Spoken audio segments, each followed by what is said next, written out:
which word that they figured out for us.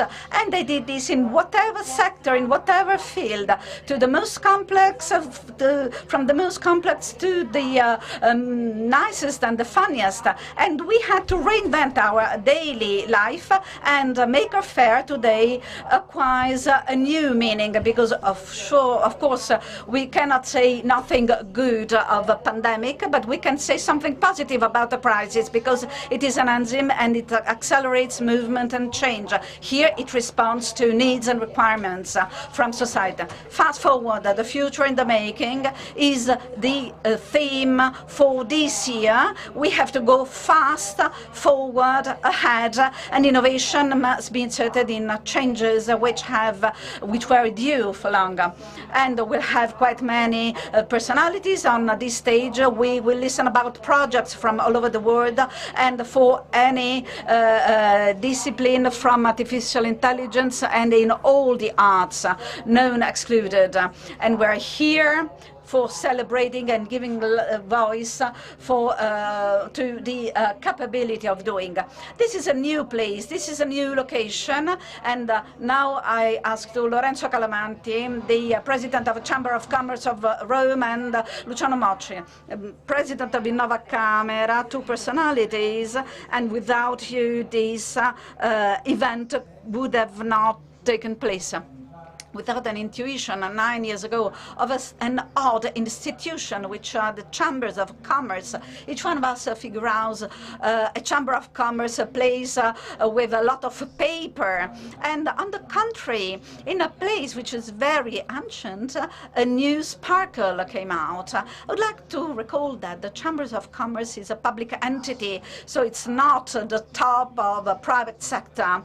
And this is to demonstrate that there are also people who can look ahead, who can plan and design for the future. So this is a little merit deserved by this institution. A great merit, because we're here in a symbolic place at the gasometer of Rome. For those who are not personally here, we can explain something.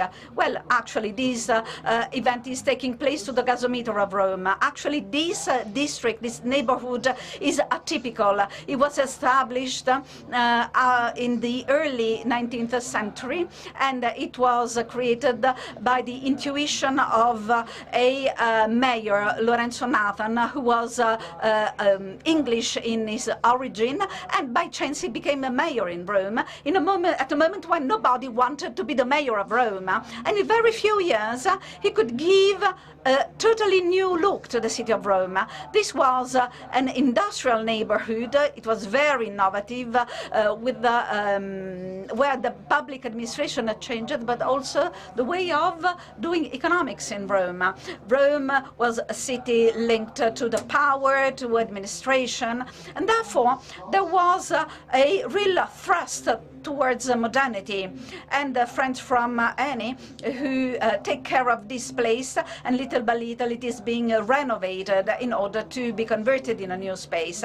And why are we doing this connection? Well, we are somehow in a similar situation as Nathan. A future needed to be built. We are now in the post-COVID era. What was true before is no longer true today. Today we are facing a situation which is totally new. Who is the main character in a new situation? The main character is the innovator, the one who builds for new opportunities and break the rules. And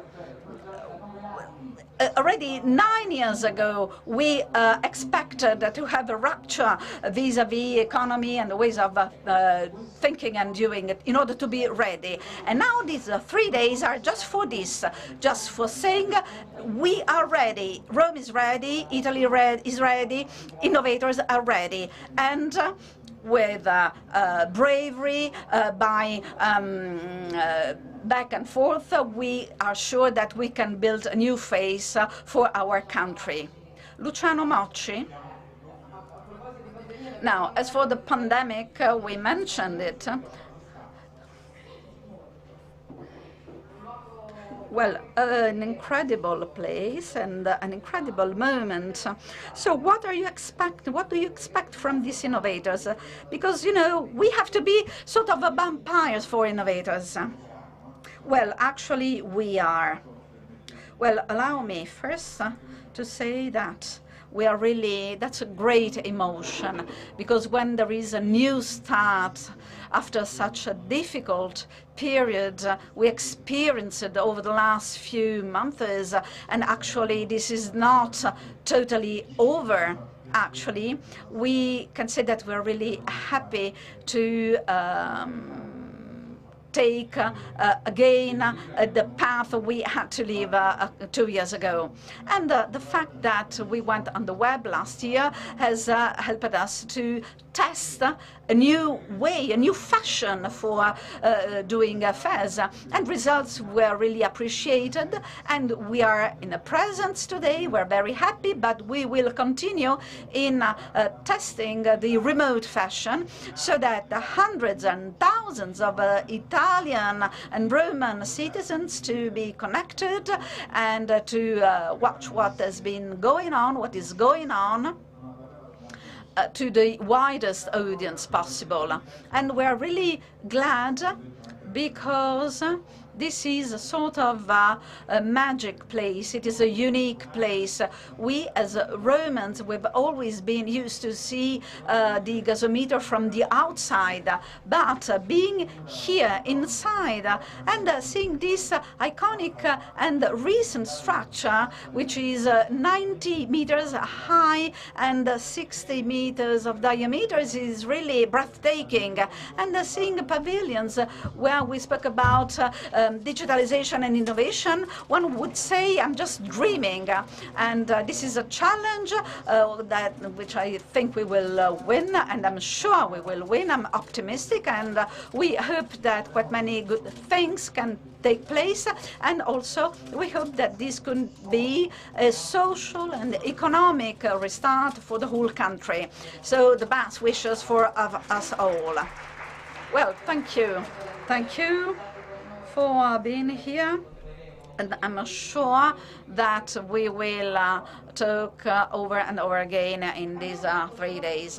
So a look over the world, but let's start from Italy, and there's a sort of zoom over Rome and Italy, and let's talk of initiatives, of bottom-up initiatives, which are very often at the core of the stage. And for so doing, I would invite Carlo Ferro from the Agency for Internationalization and Foreign Promotion of Italian Business.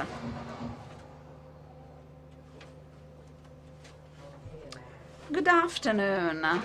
Good afternoon. So we must avoid to be too close, to sound too close, but that's wonderful being here. Well, thank you for inviting me. Welcome to all the personalities here, and congratulations for this idea, because at the end of the day, innovation is projecting urban space to the future, and I think that this is an important sign. And each agency is very close to this event. We started in 2014, 15, and 17, and we accompanied the edition in the US, and also in 2017 with the various communications activities to foreign countries, and also to support foreign exhibitors to this event. We do this with a great enthusiasm, and we do this with the enthusiasm of energy of this new restart. Therefore, I consider that startup that before the pandemic were at the core of the new ICE, thanks to the orientation we received from Mr. Di Maio, and in order to work as a system, are now the core. And I knew Maker Faire, I knew very few fairs because I knew the technological sector, but I knew that Maker Faire was a place where those who work on electronic components can be aware of what is going to happen in the future. And this is what we will see in these days. And ICE is really committed on this approach, on this model, because at the end of the day, there must be a virtuous circle which brings to innovation, which brings to growth on foreign markets and growth on the foreign markets in order to generate innovation and startup, which are here, and they welcome all the young entrepreneurs and new business, which brings new idea, because we have to support them in a new process where the three dimensions, the consolidation of their business model, the research for new funding and internationalization, globalization go together. Each agencia established 16 new initiatives. There's a whole sector for startup, and in this sector there are quite many new things on top of the participation to innovation events in Italy, but also bringing startups in large filières in the startup corners, and also Pitti, for instance, which is the top of the tradition, as a startup corner today, where using the spaces used for each incoming, now there's a possibility to go for a training period on a global startup program. This year, 136 startups could accelerate for over 2 weeks in foreign locations, but there's going to be a third event, a third edition in 2022, and we have this convention, this agreement, which brings them to work in Italy, and we have the possibility to cooperate with the CDP Equity to set up a system in order to create accelerators in Italy connected to foreign accelerators, and this in cooperation with the Ministry of Foreign Affairs, and with the one launched in Silicon Valley, and also large events in 2 days. There's going to be an important one in Sorrento, sponsored by the Ministry of Foreign Affairs. And I'm glad that each agency is a part of this system, because at the end of the day, these three elements, consolidation of business idea, acquiring, funding, and penetration of foreign market, must be played as a team play. Thank you. Thank you. Now, we talked about youth, and here we have a very important guest. We are happy she's here because she has a lot of commitments, and that the Minister for Youth Politics, Fabiana Dadone.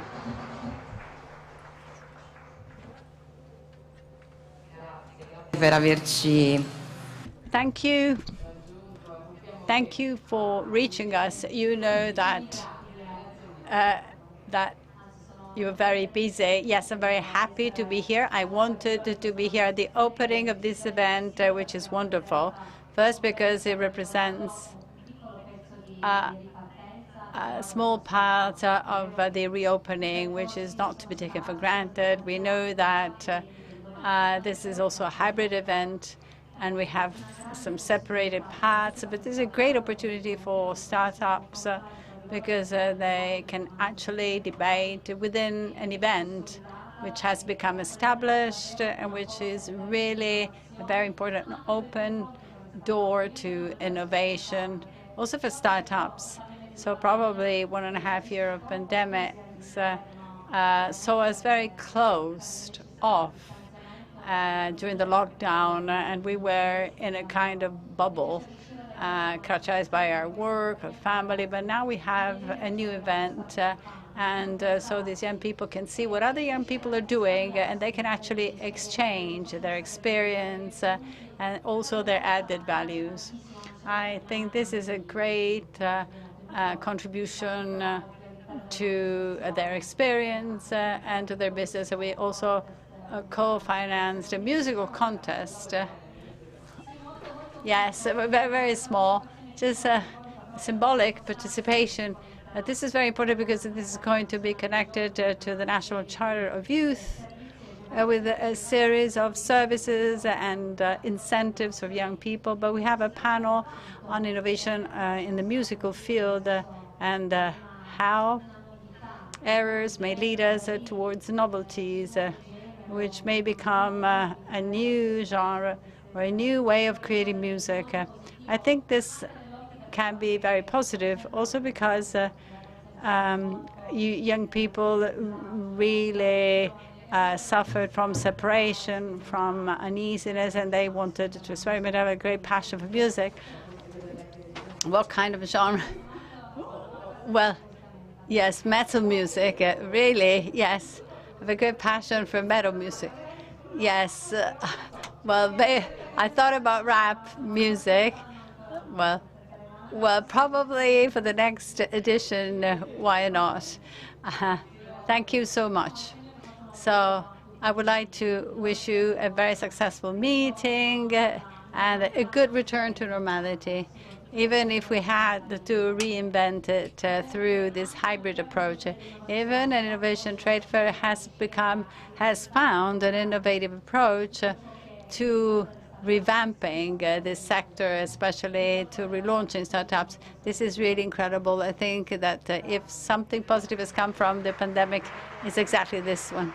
Fabiana Dadone, thank you for being with us, for having stressed that the bugs of the system may lead to wonderful novelties that lead to new scenarios. And now we have another important person, the Undersecretary of the Ministry of Foreign Affairs, Mario Di Stefano, who has a message for us. Good morning, everybody. I would like to send a message to all the community of makers who are meeting once again in person. I wanted to reaffirm our full support as Ministry of Foreign Affairs. This is the 9th edition. Maker Faire Rome is the most important maker fair in Europe. And participation of universities, startups, small and medium-sized enterprises. Maker Faire through innovation falls within the framework for the relaunching of export and trade. Thanks to the reform of January 2020, we actually consolidated here all the competencies on foreign trade. And so we have SACE, CMES, and each agency, a real pole for exporters. So even during the pandemic, we provided a protection system, a single interlocutor. We could interface with all the different trade associations to build and stimulate a pact for export. So we have collaboration with fairs, trade fairs. Thanks to this pact, we strengthened, for example, concessional financing, open for trade fairs and international operators. On the whole, we allocated over 500 million euros for trade fairs in order to make up for the losses, in order to revamp the international scenario, and 50 million euros were allocated for 2020-2021 to promote the Made in Italy brand with digital promotional activities, also activities in presence. So we're going to relaunch an extraordinary campaign at the international to promote trade fairs in 2022 to evaluate safety of these trade fairs, and the same contents will be also circulated through integrated promotional events organized by the Italian embassies. And so the activities carried out together with the Ministry of Health in order to allow foreign people to come to Italy, revamped the trade fairs. In fact, we have greatly committed to reopening trade fairs, and now we see that now we have many trade fairs, even more than expected. In fact, the minister promoted trade fairs a lot. Also for startups, so 12,000 startups in Italy, growing with respect to the past, especially in Lazio. We have a venture capital fund, and so now we have 168 million euros. We have a specific initiative, a global program, 150 Italian startups are going to be hosted by international incubators for specialized training. And now we have organized the Innovation Lead event in Sorrento on the occasion of the trade ministerial G20 meeting, and with over 100 venture capitalists and startups from all over the world. So we wanted to have this structural approach to technologies, and in order to allow innovators and investors to meet. We know that this sector was greatly impacted by the crisis, but now there is a new revolution underway. So you have a culture of innovation, and the Ministry of Foreign Affairs wants to encourage this. I would like to thank all of you, and in particular makers, the inventors of our future. I would like to wish you a very successful meeting here at Maker Faire 2021. Thank you. I would like to thank Undersecretary Di Stefano. We promised international personalities, and so we are. We have now a central person in the discussion of robotics and innovation, and also the prospects of the global agenda and how the pandemic has had an impact on change, also mentioned by the Minister. So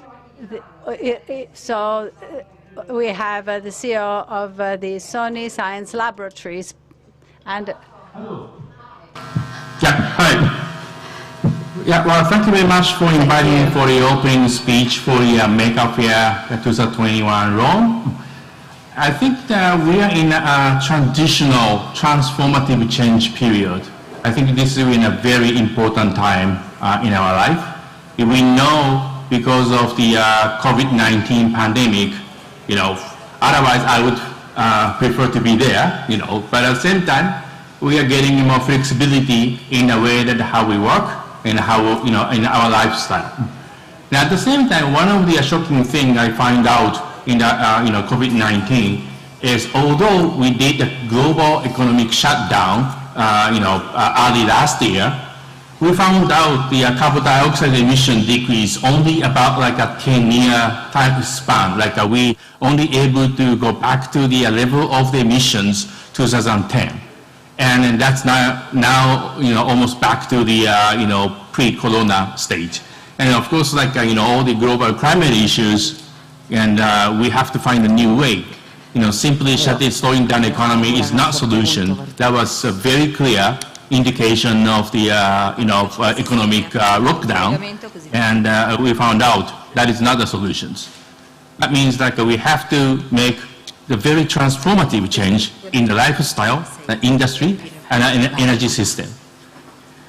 So the theme of this Maker Faire is the future in the making. So the question is, what is the kind of future we would like to make? So it's very interesting to find out that COVID actually is a catalyst for the change. We suffered a lot. I'm very sorry for who passed away from the COVID, and then very sorry about someone who lost the loved ones. But at the same time, we learned a lot of major lessons that lifestyle can be changed. And I think, even after the, this corona, we probably got vaccinated, they got the efficient drugs, and then maybe the virus evolution make it more easier for us to deal with in the coming years. But we're not going to simply go back to the pre-COVID days.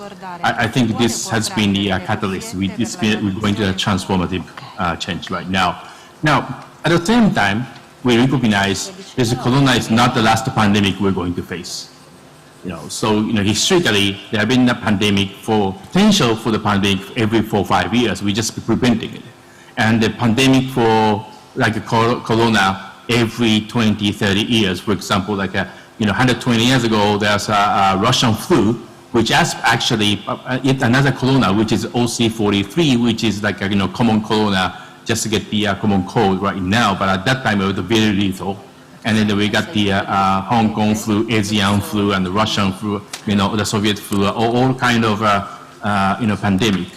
in average every 20 years. So we have to be prepared for that, even that happened again in the future.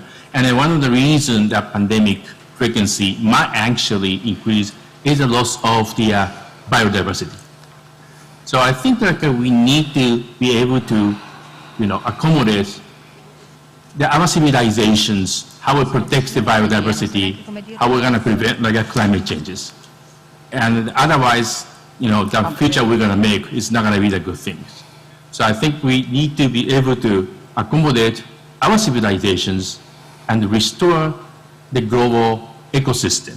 And I think that is a very important challenge. At the Sony Computer Science Lab, which I am the CEO, we are running several interesting programs, which I would like to mention briefly. It's one of the projects is the cynical culture, that is a new way of agriculture. The agriculture is extremely stressful for the environment in a way that you plant the industrial agriculture, you put one kind of crops or the agriculture products, that means the biodiversity goes down to the one. And then that actually gives quite substantial stress to the global ecosystem. At the same time, like what we are doing in cynical culture is we implant 150 or different crops and then try to design the micro ecosystem, so therefore we can enhance the biodiversity, and we want to expand that more. Stable agriculture yield, increase biodiversity, and I think that would be one of the solutions. We also have like a microgrid system and a space telecommunication system or the other thing we might actually help us to solve the global agenda issues. I think it's a great time for us to embark on the grand challenge to have cybernetic Earth that is, we're going to be managing our ecosystem, transform the lifestyle, and then we also want to have like a, digitized city as well, so that we can have more convenience at the same time inclusions of the diverse, people with the diverse background, the diverse conditions. So I think like this is a really interesting agenda for, in terms of the Makers Fair, a future in the making. This theme actually reminds me, my 21 years ago, I was invited to be invited artist to the Biennale di Venezia, and the theme was the cities. And what we are presented is the city going to be virtual, or digitized the physical integrations. Actually, very early the digital twins. Now, what I would say is not only the physical and the digital integration, but that have to be embedded in the context of global ecosystems to enhance biodiversity and transformative change in lifestyle. Therefore, our activity will actually enhance biodiversity and be able to manage the global ecosystem. So I think we'll transform into the era that will design complex emerging ecosystem globally, and our lifestyle will be much better. And one of the interesting study in a Cambridge University professor says the quality of life in a specific city depends on how many bird species you can observe in the city. That is the single most significant correlator of the quality of life, much more than economic indicator. So that I think is a very interesting study that we should enjoy in the future. So like, future in the making, I would say, is the world which we're going to actively transform with the lessons of the climate change and the pandemic, and have like a much flexible lifestyle, harnessing biodiversity, and then able to, properly design and control the global ecosystem. Well, thank you very much, and I hope like you enjoy the Maker Fair. I'm sorry that I won't be able to get there, but next time I hope to be in Rome physically, not virtually. Thank you very much. Thank you, Professor Kitano. We hope to see you next time in Rome. Ringraziamo ancora. We thank again, Professor, and we all hope that we will be in Rome all together next time. Now we go on with this edition, which is surely going to be really wonderful. And now something is going to happen, and the next speaker we are in the large subject of education, which is paramount, as the minister said. So we have here two young boys of the staff bringing us a table, and a lot of young people are working for Maker Faire. We are all very happy for this, so we thank them. So innovation often starts from education, and Marinella Levi, who is a teacher of science and technology of materials from the Polytechnic of Milan.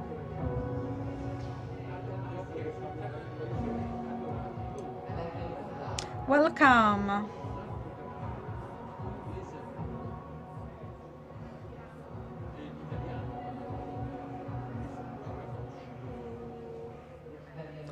Welcome. I know that you will now tell us about quite many new things. We have a table here. We can see wonderful objects over there.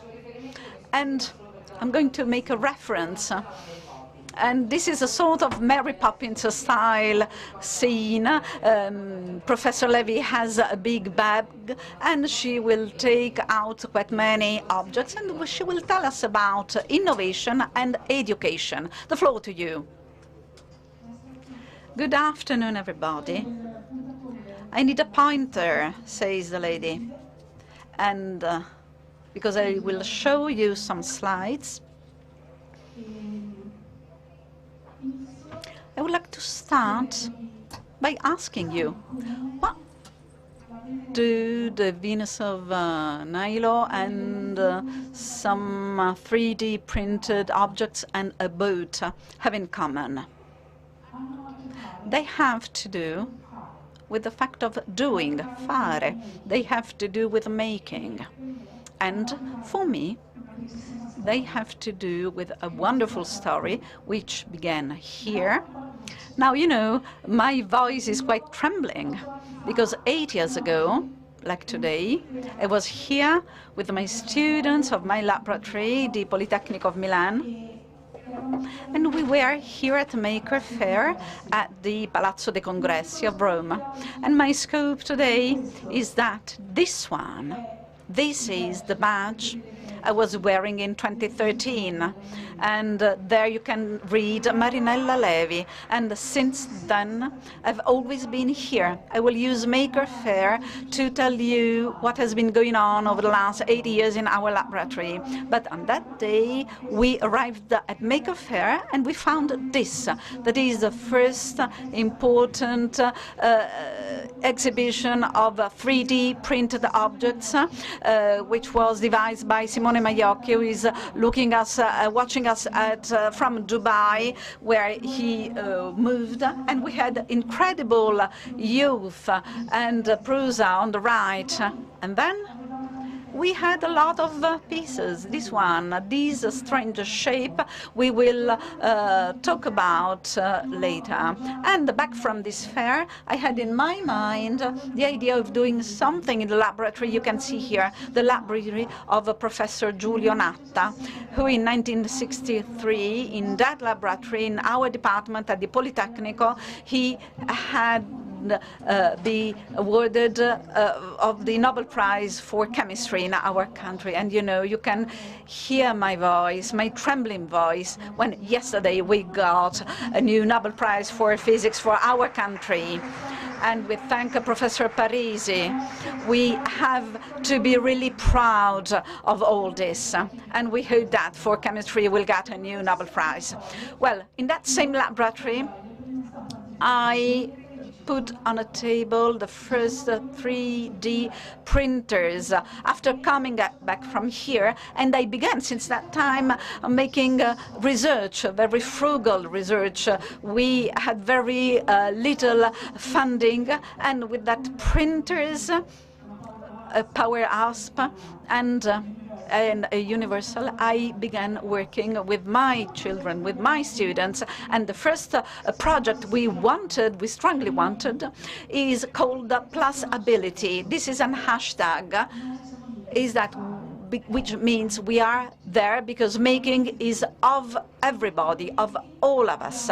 And with co-ability, we began working to what it was called the co-design, but fostered by the incredible bridge, which is the frugal 3D printer.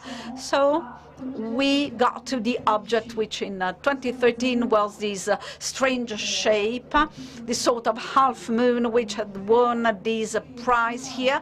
And little by little, it was becoming a more complex object in the hands of the students and in the hands of patients who got rheumatism. And they came to laboratory and they helped us that we must not design for somebody, but we must design and plan with somebody.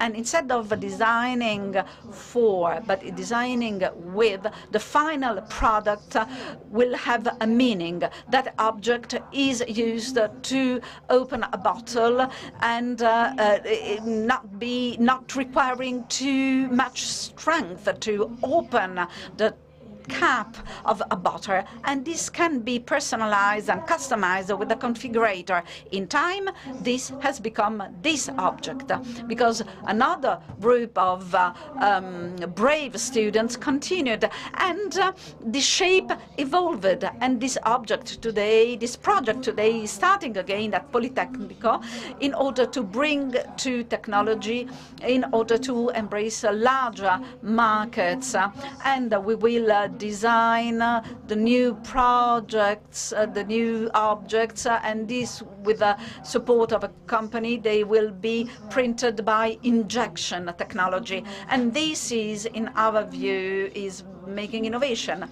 Now, we were in 2014. In 2014, we got back to Maker Faire. We had the small printers, which were printing small objects. Here you can see a picture. Well, my friend presented the first big, large 3D printer. And this little girl wrote on her diary, and this is a very dear picture to me, the biggest printer in the world is full of earth, because when it works, it builds houses, and this is this is the final result, and this is being disseminated all over the world. And we got to 2015. Our Plusability goes ahead with other people. Laura Conci, she came to the laboratory. She had some special training with us, and with us she built some papers in order to read music, and this was printed as a real music text. And here we have Julia. Julia has arthrogryposis, and we made some 3D printing with robotics in order to help her eat by herself without the help of any other people. And then we got to 2016, and I wish to thank here and again the organizers. And here,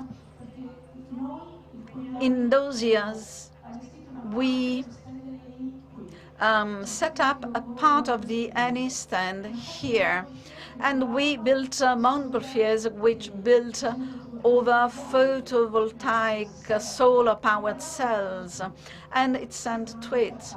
It seems that's a lot of time ago, but it was only 2016, and we used all these to teach children how beauty is it to use solar panels, which convert solar power into energy.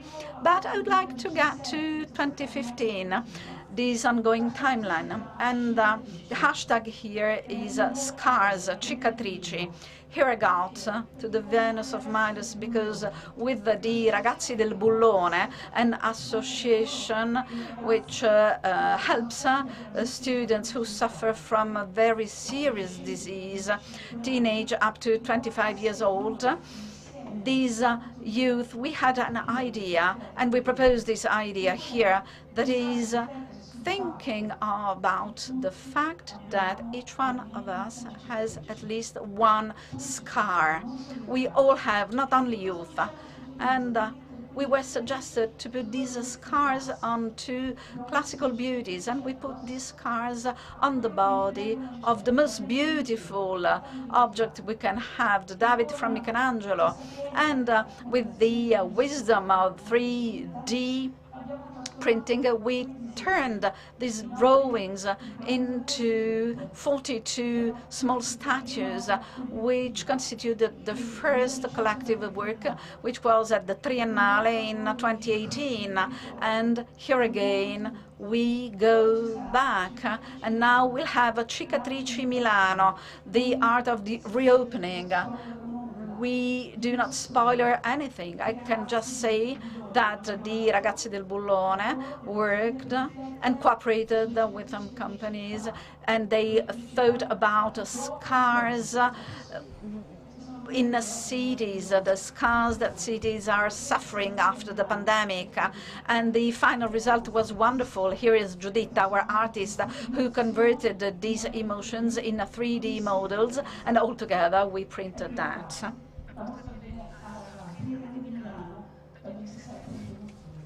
And this exhibition will take place in October. So what about terza missione, third mission? Which are the two first? The first one is education. The second is making research. And the third mission is bringing research and education into society. This is one way, this is one fashion being here today. That's an honor to me. Another one is going towards people who have different skills. And the third one is making business. In Pew Lab, we had quite many youth who are men today. Two of them with me 3 years ago. They established a startup which is called My Composites, and at this moment they will show their objects here at the Maker Faire. And the idea of having a 3D printing not only for plastics but for composites as with long and continuous fibers. This is a process which we have here in Italy, and they are developing the same project in the US. With this method, we can do very small things like dentures, and very large objects as Mambo. Mambo is this boat. Mambo is the first ever 3D printed boat, and the other boats are made in plastics. And plastics is very heavy, and the fiberglass is much lighter. Usually, boats are made in a fiber and they are reinforced with glass. Our process is easy, it is patented, and a robot has a small part which deposits a layer after the other, the continuous fiber, and this is transformed, in the case of Mambo, of our boat, in a number of sections, and from the digital craft, which is rigorous but cold from robot, goes into the hands of a craftsman, of ancient craftsmen who have the wisdom of the ship building sites. And there, Gabriele, my CEO, and the other one is Michele, and from the north and from the south of Italy, well, both of them, together with me and together with other young people we hired, well, we could, with absolutely no funding, but pulling together a group of companies which believed in this project, and we could, 1 year ago, we could present at in Genova Mambo. Mambo is the evidence that digital technology, 3D printing, can do things that we could not even imagine. 1 year ago, 2 years ago, I never would have said that I would be here, nor that this boat, which you can see in the Sea of Otranto, is at J03 stand. And I wish to thank Massimiliano Colella for taking it here and allowing us to display it here, because you all have to watch it. The minister left, but I told her before, and I was introduced to her earlier, and I told her we must not forget that congratulating with these youth and being proud of them is our duty. But this is not enough. Now, after this pandemic, politics must strive so that those who were in a startup 3 or 4 years ago and endured a very harsh moment, well, now they can reopen, they restart. They can do and make the fast forward that I wish to all our youth, and this wholeheartedly. Thank you. Grazie mille, ha acceso davvero tante micce nella nostra immaginazione e non solo. Tra l'altro lei non ha fatto spoiler, ma io mi permetto di farlo, la Mambo l'abbiamo vista, è bellissima e io anzi mi offro, appena è finita la maker, se qualcuno mi vuole portare direttamente a Otranto con la Mambo, io ci vengo.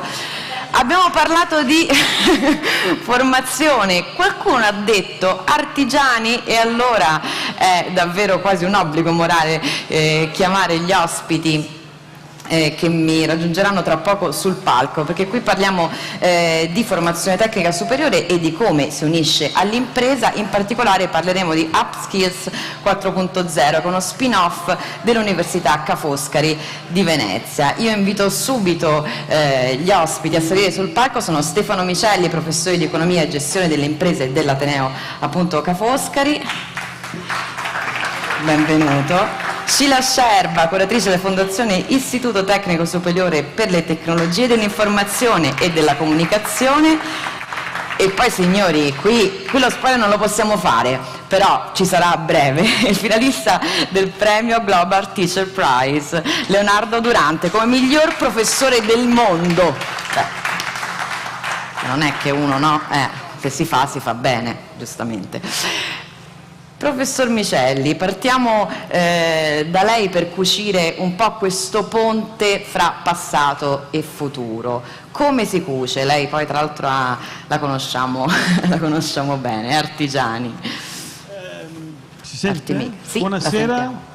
Devo dire che parlare dopo Marinella è impegnativo, perché ha detto talmente tanto e talmente bene che poi mette un po' in difficoltà. Ecco, io provo a riprendere però un po' dei temi che sono stati affrontati, perché davvero credo che la Maker Faire rappresenti uno spazio straordinario per collegare queste nuove tecnologie che oggi chiamiamo Industria 4.0 con il mondo della tradizione italiana, un mondo che l'abbiamo visto nelle immagini che abbiamo scorso sullo schermo.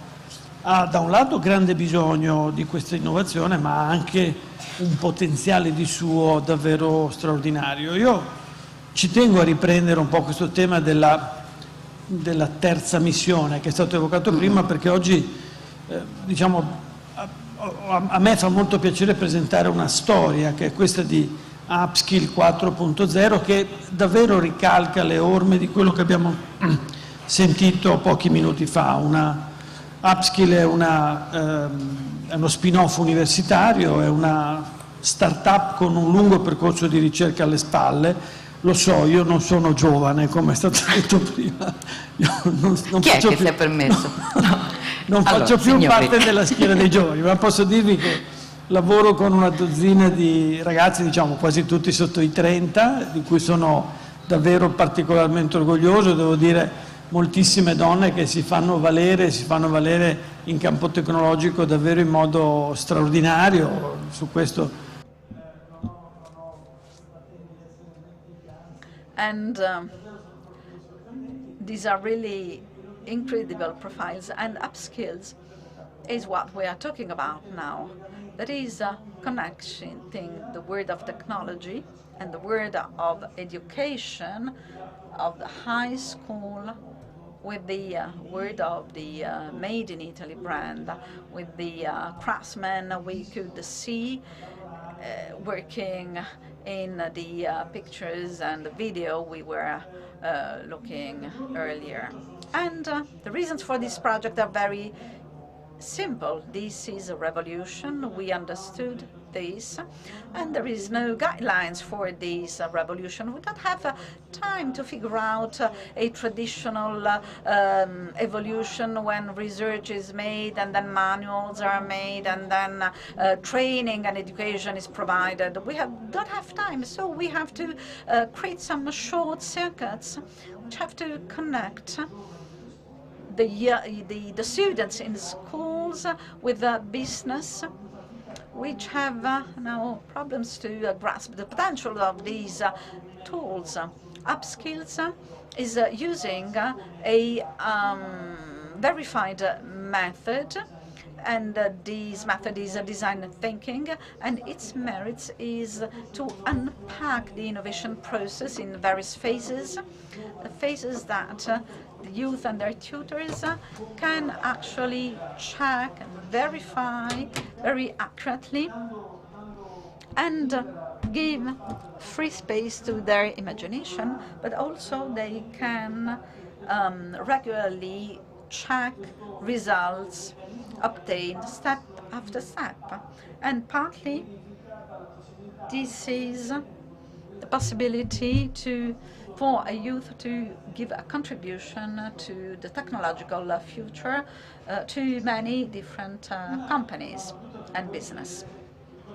Now, one may wonder what is actually done and implemented in these types of institutions. Now we'll tell you 3 examples, 3 stories, and then I will show you some nice pictures about next year. So one story gives you an idea of what can be done with youth, and a small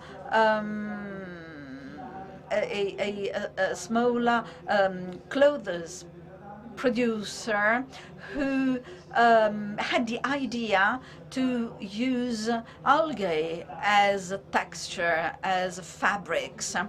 And we asked to thread these algae with woolen, and the results were really surprising. And I don't have the pictures actually.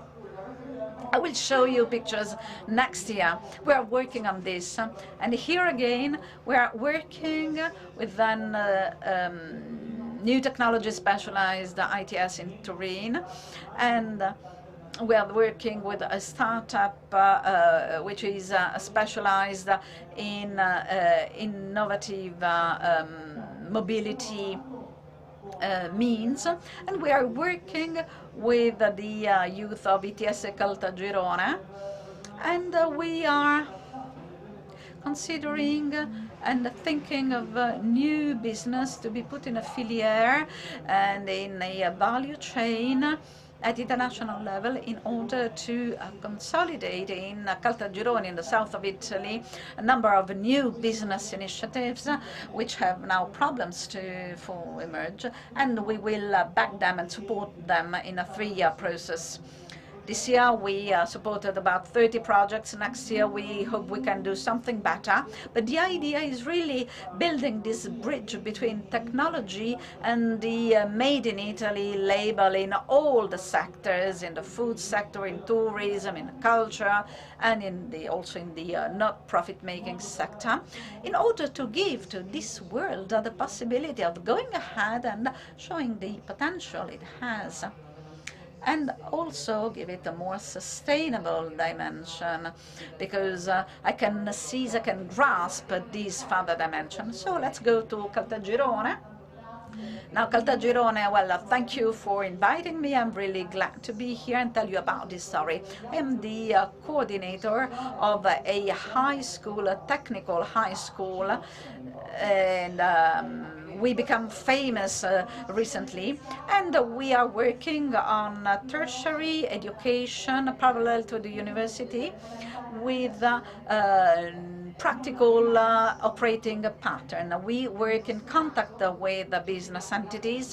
We are focused on IT technology. We have some reference companies in the area of Catania. Catania is trying to emerge in the IT sector, and we began this process in 2014. And then we bumped into the 4.0 industry projects from the ministry, and we participated even though we did not know what this was about. And we tried to understand something, and it was a real challenge for us trying to find a new educational pattern which would involve totally our students, because our students have acquired their skills most of the time in business entities, and for a small part in the classroom, because the students who are in a technical school want to do something manually, and the fact of giving them a possibility of doing some practical additional activities was actually interesting to them. And so we bumped into Caltagirone and Venice, and in 2020 Professor Micelli called me and asked me, would you like to enter in upskill? I answered, I don't know what it is, but that's fine, that we will be there. So this is important to say. So at that moment, I had not really understood what this was about. So there are other technical schools, so we can be there. We are supported by Ca' Foscari. There are other technical schools, so we'll enter in this. And also we received some funding from a bank, and that was great. And this fast process, and in spite of COVID and everything, we could set up a good team of teachers, of students, and in June we kicked off this project which is called Upskill Sicilia 4.0.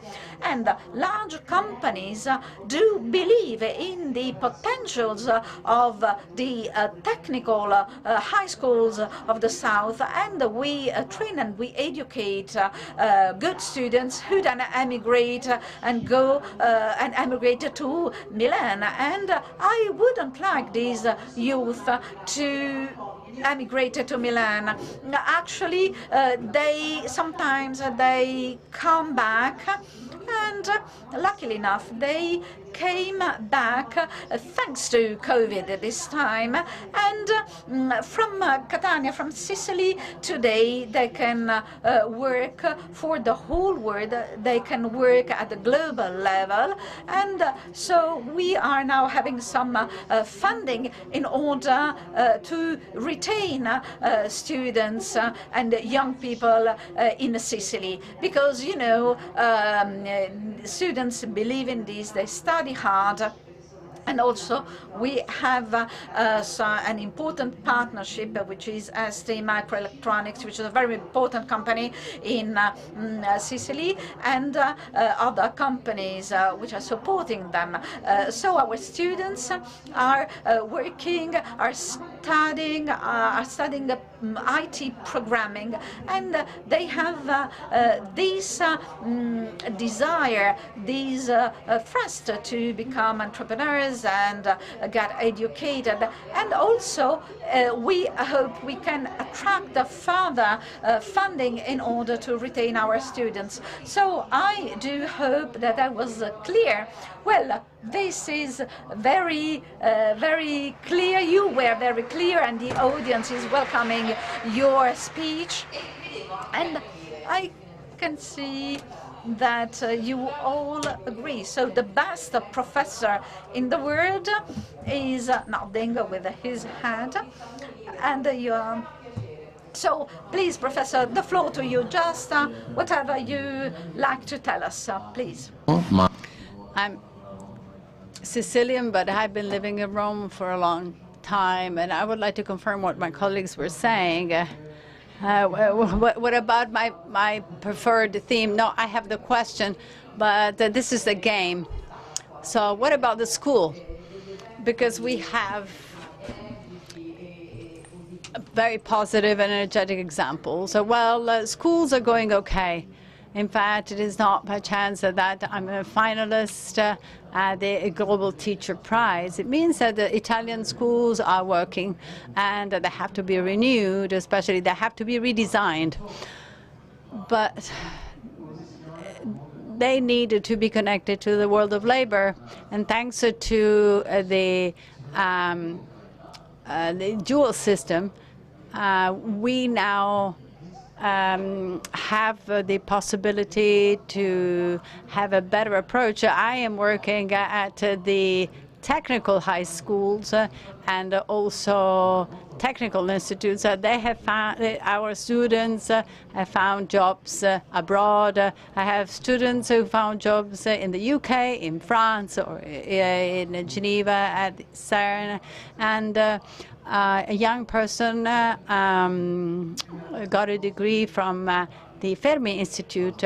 So our students are very good. They have to be adequately stimulated. So the teaching approach has to be changed. We also have to promote maker faire, we say. For example, how to do things. Well, we need a practical approach, but also we need an emotional approach. We have to make students understand that it is important to know second-degree equations, not because you need a good mark, because you need to have the knowledge. So we need to change the approach. So probably colleagues will agree with me. So, for example, I am from an industrial technical institute, so we are in intermediate phase.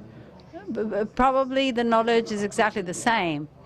So by redesigning the teaching approach, I have been able to become one of the 50 finalists in the world for this prize.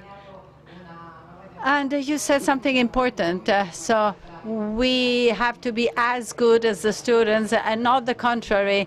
Well, young people are absolutely geniuses. For example, the latest project is a robot that is able to recognize with artificial intelligence the different types of waste.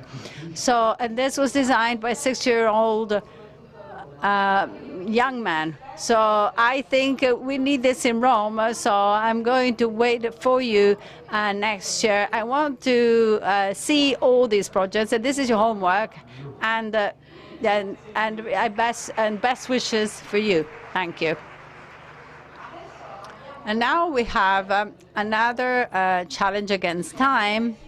So 10 projects in 10 minutes. In fact, I would like to thank Enrico Bassi, who is a co-founder of Open Dot, a multidisciplinary design center, an open innovation center in Milan. 10 projects in 10 minutes.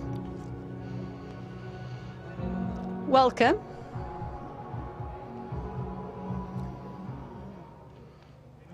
Well, good morning, everybody. Actually, I'll try to be very succinct.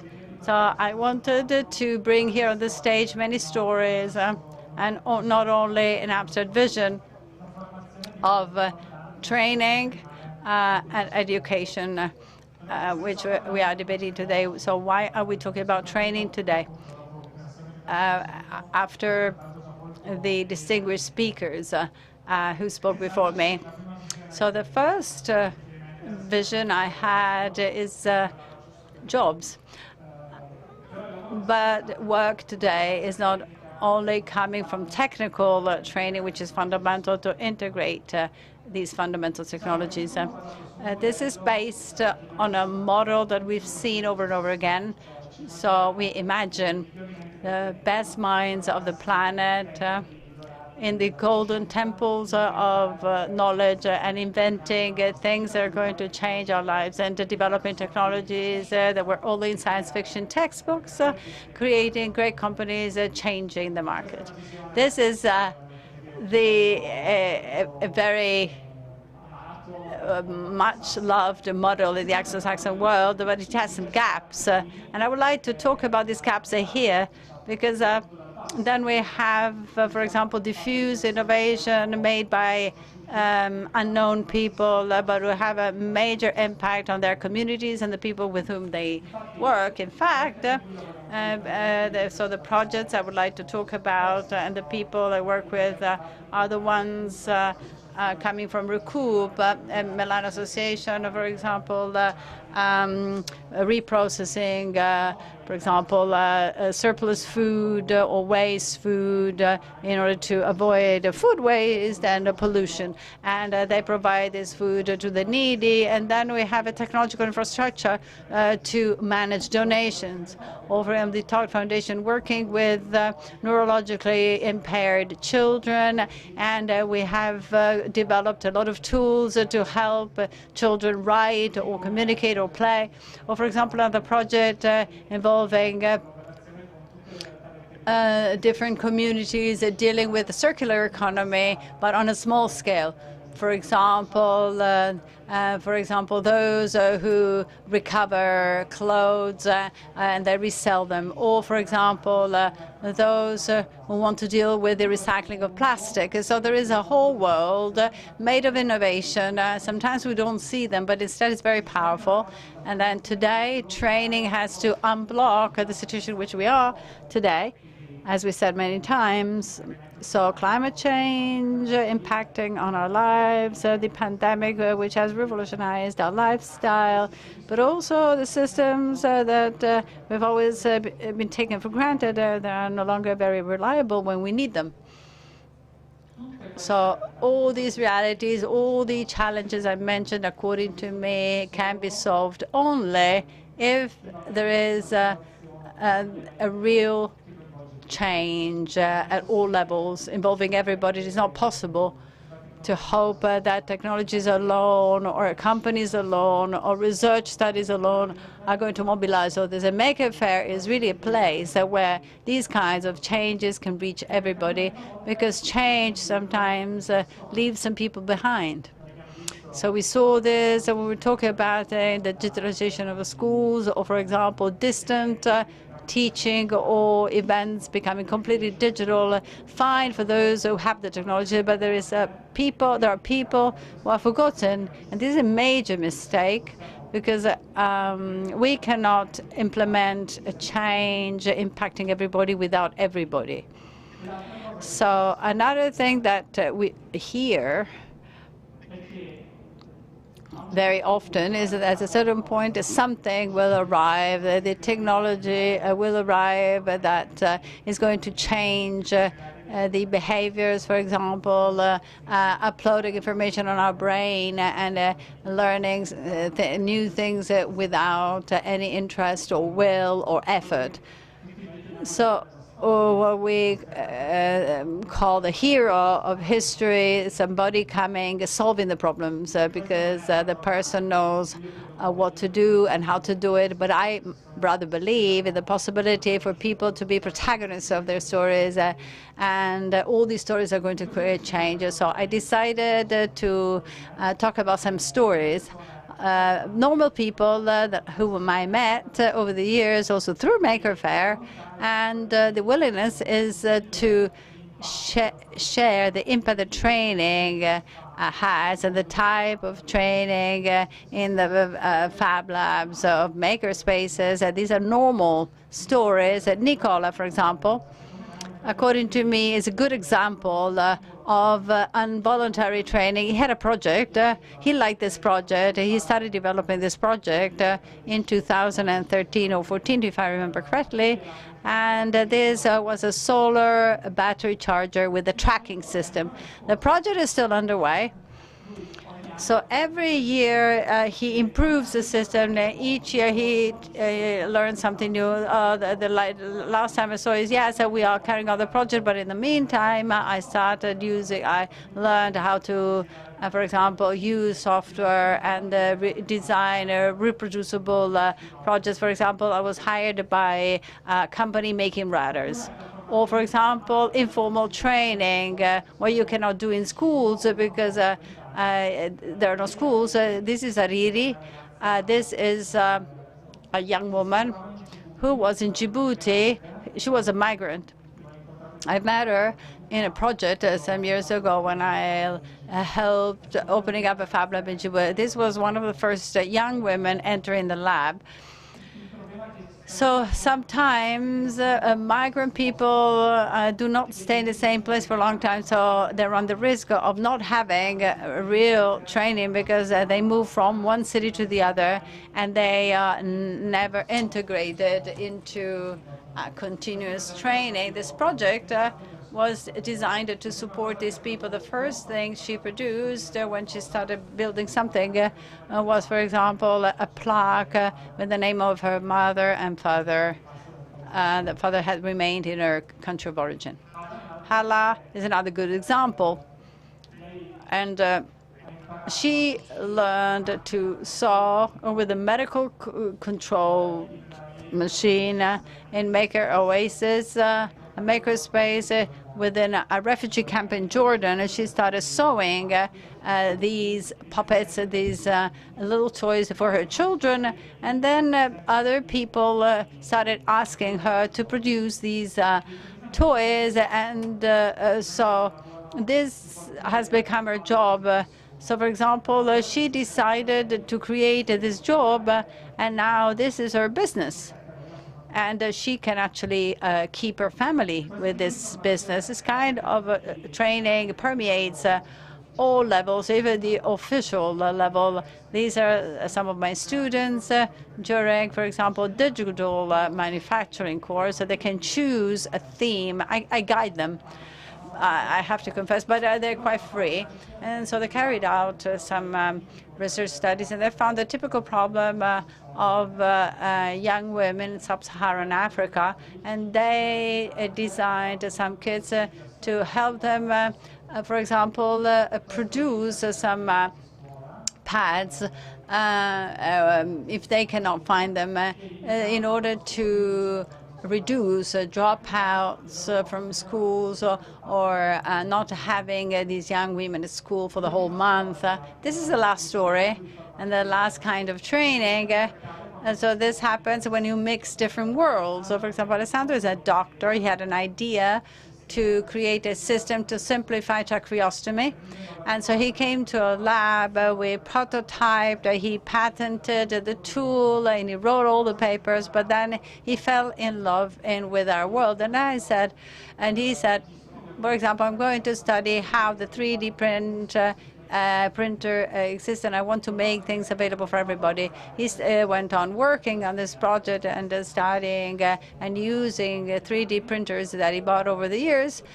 Well, last year, at the beginning of the pandemic, he was the reference point in the hospital because he could actually reproduce the spare parts and also talk to the technicians to make the changes to the online projects.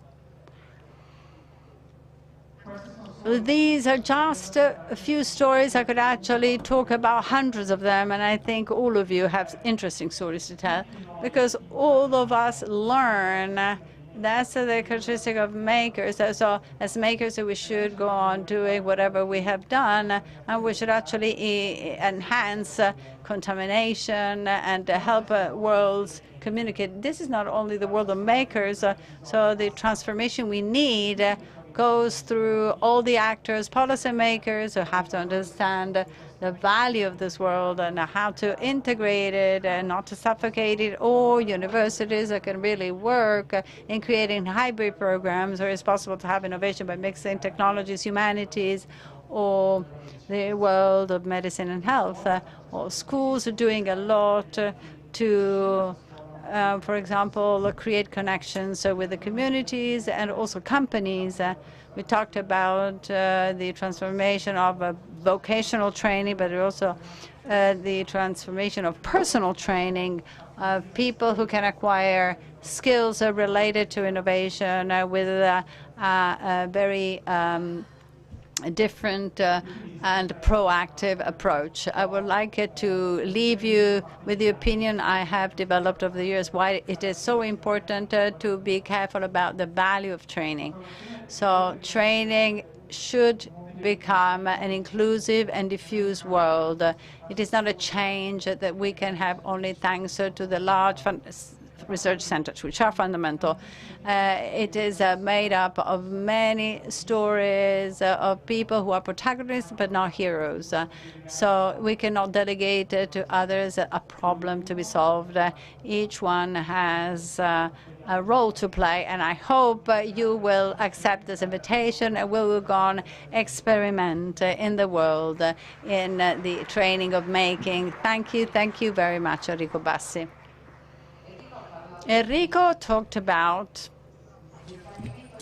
change that sometimes leaves somebody behind, but there are changes that come from far away. They seem to be far away, but instead they are related to our lives, our daily life, more than we think. It's an honor for me to talk to the next two guests connected together with the head of division of the European Space Agency, Tommaso Ghidini. Hello, and Luca Parmitano. You know him. He's a friend. He's a friend of Maker Faire. I would like to start from Colonel Parmitano, because you know, we know that you are very busy. So, Luca, I want to start from you a question. So there was a Minister for Youth Policies, Mrs. Dadone, said that she loves metal music since from space very often your relationship with music has come out. Can we do something next time? So probably a hardcore DJ said. Well, actually, last week I was in Milan for a concert for the environment, a rock for climate. There were 100 people on the stage to play to attract attention on climate change. This was not a heavy metal concert, but this was a rock concert. I was there playing the bass. Next time I can propose something a little bit harder, for example, so everybody will be happy. Why not? Well, 366 days in space. Luca, what about the progress of research in the last few years and how fast? Because sometimes we do not realize how fast research is going on in space. Well, it's quite difficult to say this because velocity is very quick. In fact, yesterday we had a meeting with the head of the European Astronautical Center, and we talked about where we are with the International Space Station. Well, in the last 6 months, for the first time, we had 5 members from the western part of the agencies working in our laboratories. So 5 members increased the activity of science on board by 150%, so an enormous amount of science every week. So this actually broke any records. I'm very happy with my colleague Tomatesca, who is on board. For example, a 6-month increment leads to 200, 250 experiments. This is what happened in the first 2 missions. I can imagine that we really are at a very advanced level of science on board, touching all aspects, for example, fluid physics, material engineering, Earth observation, and many more.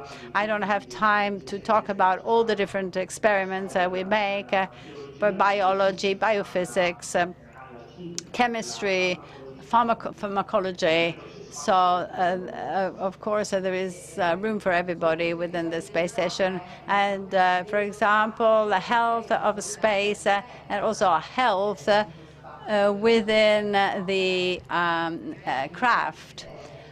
This is your major attention. There is enormous innovation at this level in the last 20 years. Constant life in the International Space Station have shown how we have to behave, what we have to do, so that it is possible to go back to Earth after a long period in space and without losing fundamental functions, such as, for example, our body, for example, some functions, for example, osteomuscular and cardiovascular functions. We know, thanks to the studies we carried out, thanks to the machines we have, it is absolutely indispensable to start in good health, to remain in good health in orbit and going back in good health. We have added studies on the necessary diet to follow, and most interesting studies have been carried out on neurological aspects that we underestimated at the beginning of our missions, because the aspects are not so evident, but we have come to appreciate in the last few years. Well, this aspect is very interesting. So we are often focusing on going back to normal life when you are back on Earth. I think that is this studied a lot or not? Actually, not too much, because it depends on on each one of us. In the last few months, especially when I re-entered, especially when I went back to Earth, for example, stayed in quarantine in Germany and the United States, and then the same for my colleagues who actually came back to Earth during the lockdown periods. So going back to life was not very different from what we see today. So all people are trying to go back to normal life, to restart their lives according to what they can do and with the necessary precautions, so that coming back to normal life can go on. So I think that this is a global challenge for all of us, and we are still in this challenge. Thank you so much. Thank you, Luca Palmitano, for being with us. And now I give the floor to Tommaso Ghidini, who had the pleasure. So we always met virtually. A final question for Luca, coming from the interview with Ghidini. So let's see whether Palmitano agrees. When I asked him about fake news and whether he was actually irritated by fake news as a scientist, he said that perhaps space is preserved from disinformation because there is a kind of respect. Do you agree? Well, I would like to extend my greetings to Tommaso. I know him very well, and I'm very happy to share the screen with him. He's a great friend of mine. I'm very proud of being here with him. As to the fake news, actually, space is affected by disinformation or misinformation as much as all the other scientific areas, but we are used to that, because if we look at what happened over time, all the fake news on, for example, not the fact that we never landed on the moon, or the fact that I'm not an astronaut but I'm an actor, or, for example, talking about flat Earth. Well, of course we are involved, because when we talk about flat Earth, if you talk about a flat Earth to an astronaut, you insult him or her.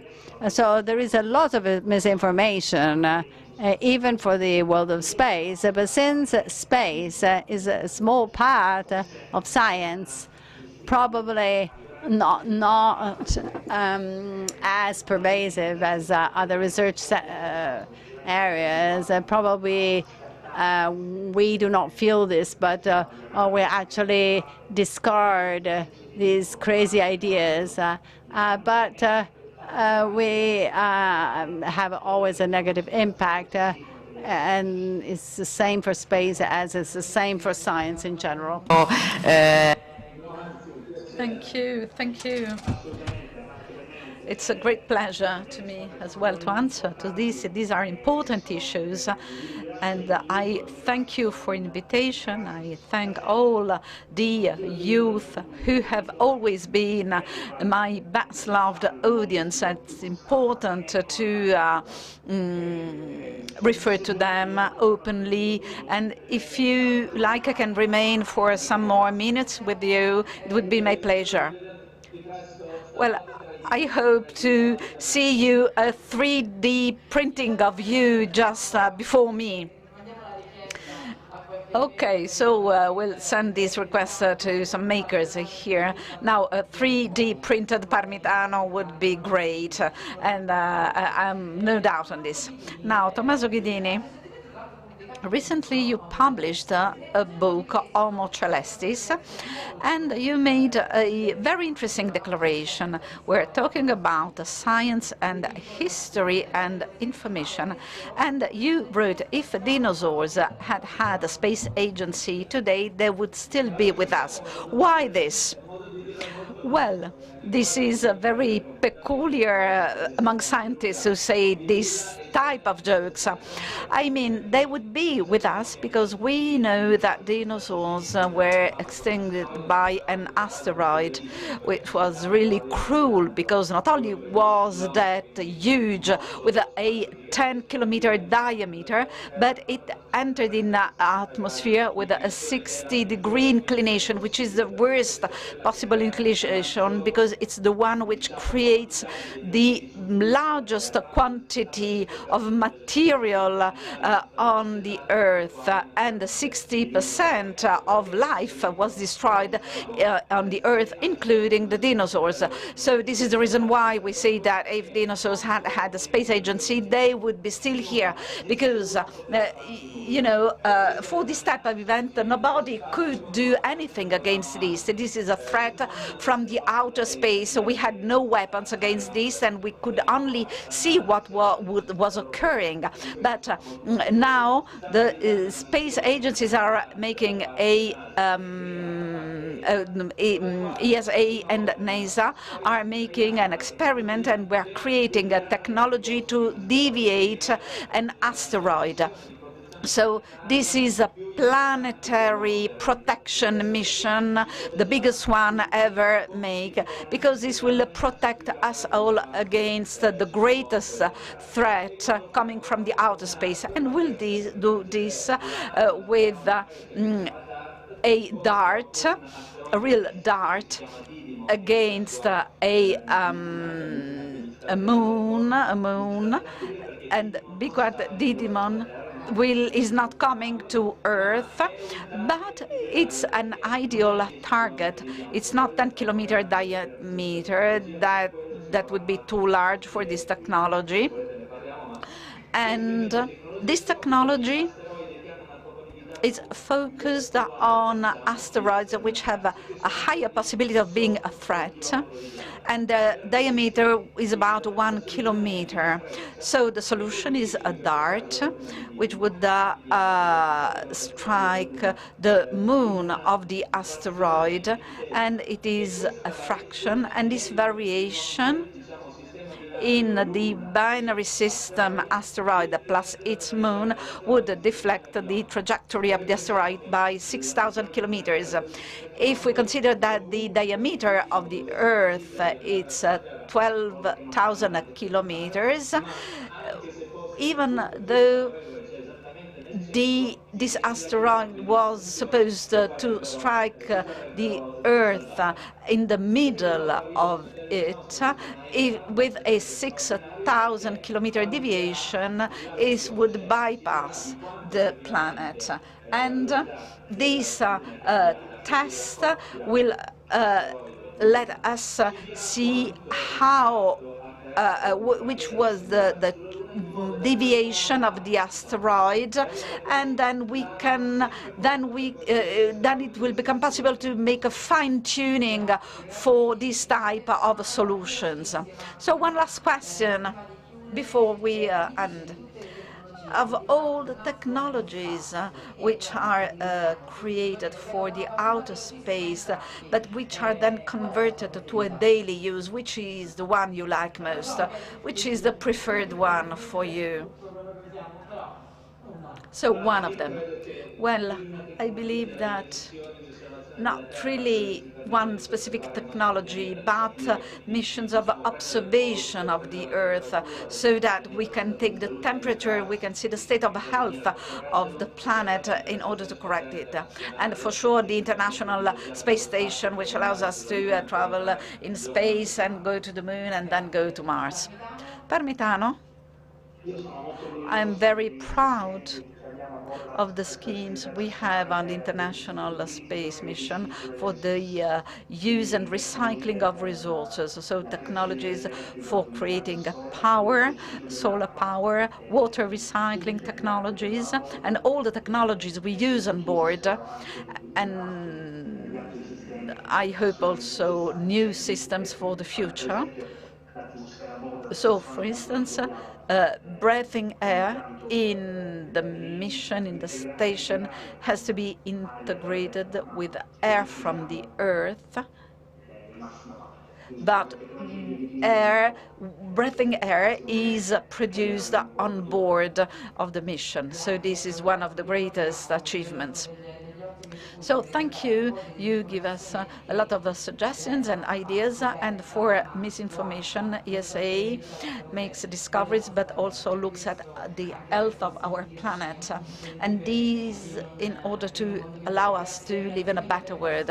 So thank you. Thank you for your work. Thank you from Maker Faire to both of you. Thank you.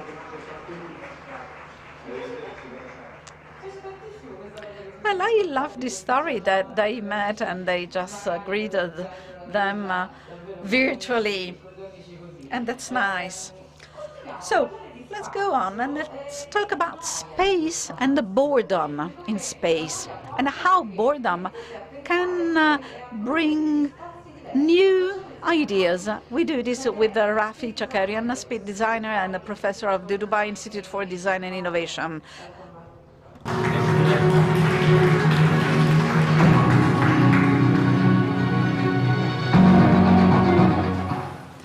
Thank you, Diletta. The stage is yours. Thank you very much. Thank you. It's really amazing to be here today. Actually it's an honor to be surrounded with people like you, special guests, and after this intervention, I mean, it's really unusual. And thank you, Maker Faire, for inviting me. The last time I was here at Maker Faire, it was in 2019, actually, and the world has changed since then, right? We are living completely a new normal. We are, if you think about it, we were living as analogous as astronauts, right? We were waking up in the mornings during the quarantine, and at some point, so we were making our coffee, deciding if we are going to leave our pajamas or wear a suit, or at least half of it, and we were going to our computers, and maybe staying in bed, or maybe going to the kitchen, or maybe going to the balcony. So this was good in the first week, right? And it was, we were a bit afraid about the situation, but eventually we were also at the comfort of our house. The second week, well, we started to change the decoration in our house, right? Because it was becoming somewhat annoying.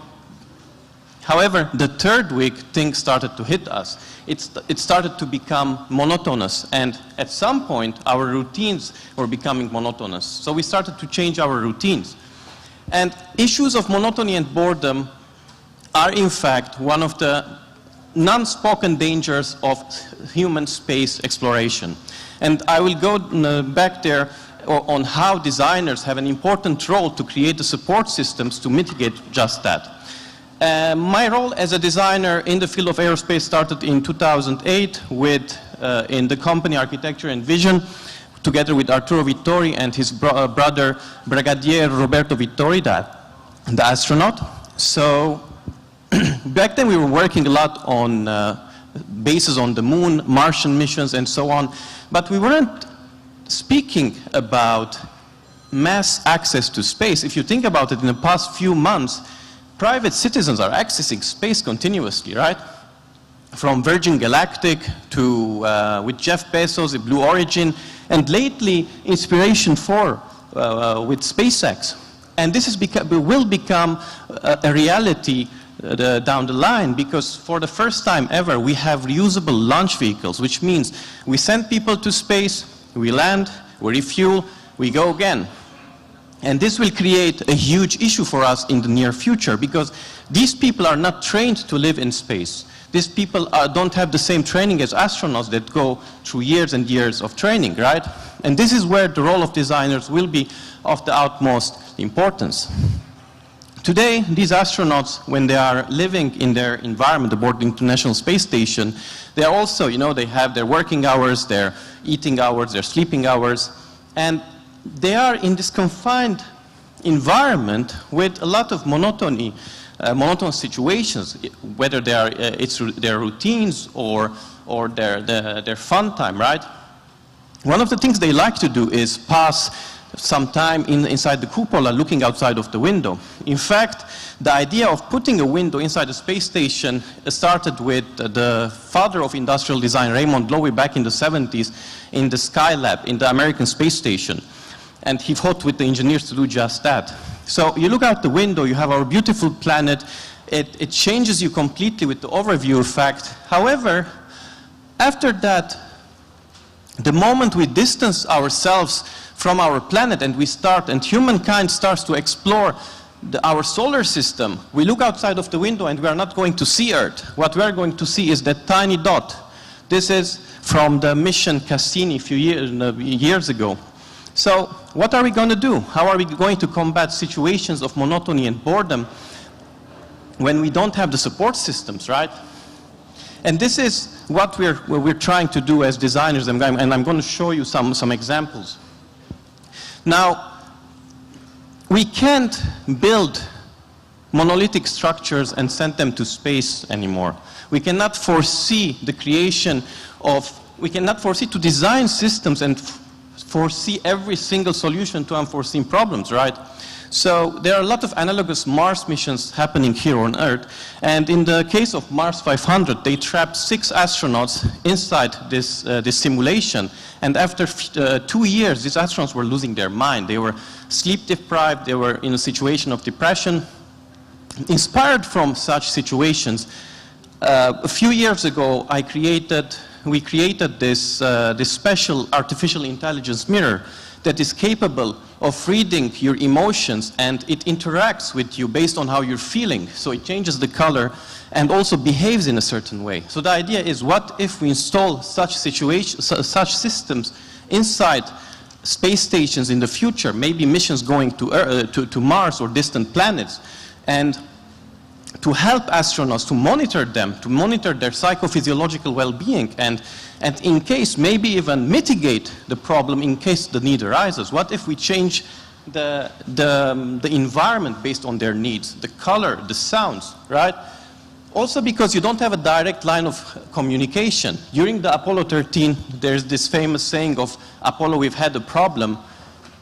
Well, the astronauts were near Earth, so they could communicate directly.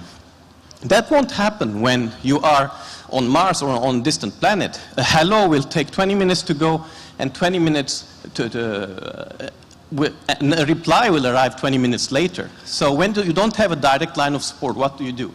So you need systems, you need to design systems in place to help these people and to make sure that humankind can actually become a spacefaring civilizations. Moreover, designers will be fundamental in using 3D printing technologies not only to fix problems that could emerge like it did in the Apollo 13, where they were trying to put a cubical filter inside a cylindrical porthole, but also to create giant structures. Imagine sending only raw material to Earth orbit and 3D printing just giant mirrors that are capable of transmitting solar power 24/7. So this would be one of the ways to generate clean energy. But not only that, today, a couple of days ago actually, we started experimenting on how to use local resources to build on Mars. And in this case, this is a small demonstration of me with my colleagues that we built this sand depositor. And the idea is to create 3D printable structures using just sand. And where I'm coming from Dubai, you have an abundance of sand, obviously. So we're not only 3D printing in space to mitigate unforeseen problems, not only in orbit, but also on outer planets. Tools of automation will be of the utmost importance if we want to become a spacefaring civilization. And I would like to conclude with one final comment. As in there, I'm sure there are a lot of skeptics out there who say, well, why are we spending billions of dollars in space when we have pandemics here, right? I mean, we could use that money to make an improvement here on Earth. Well, I think the video might have stuck. Well, my answer to that is, if you look around you, most of the technologies that you are using today are coming from space. This is a small example of how you could see this Bedouin taking vials of vaccines to a remote location in the desert using technologies that were developed initially for space. Your computers were even initially, the microchips were made possible because of the Apollo missions. So most of the tech that we are using today is a direct derivation from missions to space. So with that, I would like to conclude. Thank you very much, and that's it. Thank you. Thank you, Rafi. Abbiamo parlato di design, tra l'altro. We spoke of design. We spoke about space design, design in space, and now we continue. I could see the video, and then I just turned to the big screen, and we have in connection the CEO of the design of Lago SPA brand, who has a digital community of about 15 million people. Daniele Lago. Hi, Diletta. Good evening. So we spoke of design, and can say that there is a fil rouge between the projects of Maker Faire. So let's begin, and let's try to understand how a craft, a small-sized entity, became an international brand. Well, we did this. We could free the makers in our soul, in ourselves, because I'd like to call this, well, creator that's better than makers. We should believe in a European and Italian pattern in value creation. We have a renaissance, so we can't call ourselves as makers only. And, you know, I'm a talman of creativity, because I believe that when you become a creative, you are happy and incredible energies are fed. We began 15 years ago with sustainable architectures and all these facts, which turned out to be very interesting because you create the basic requirements to create value. But then, if your core business is getting on trees and that's all, this is for nothing. You have to create a link between having a job and having pleasure in this job. And the makers in all these sectors of mankind, from organization to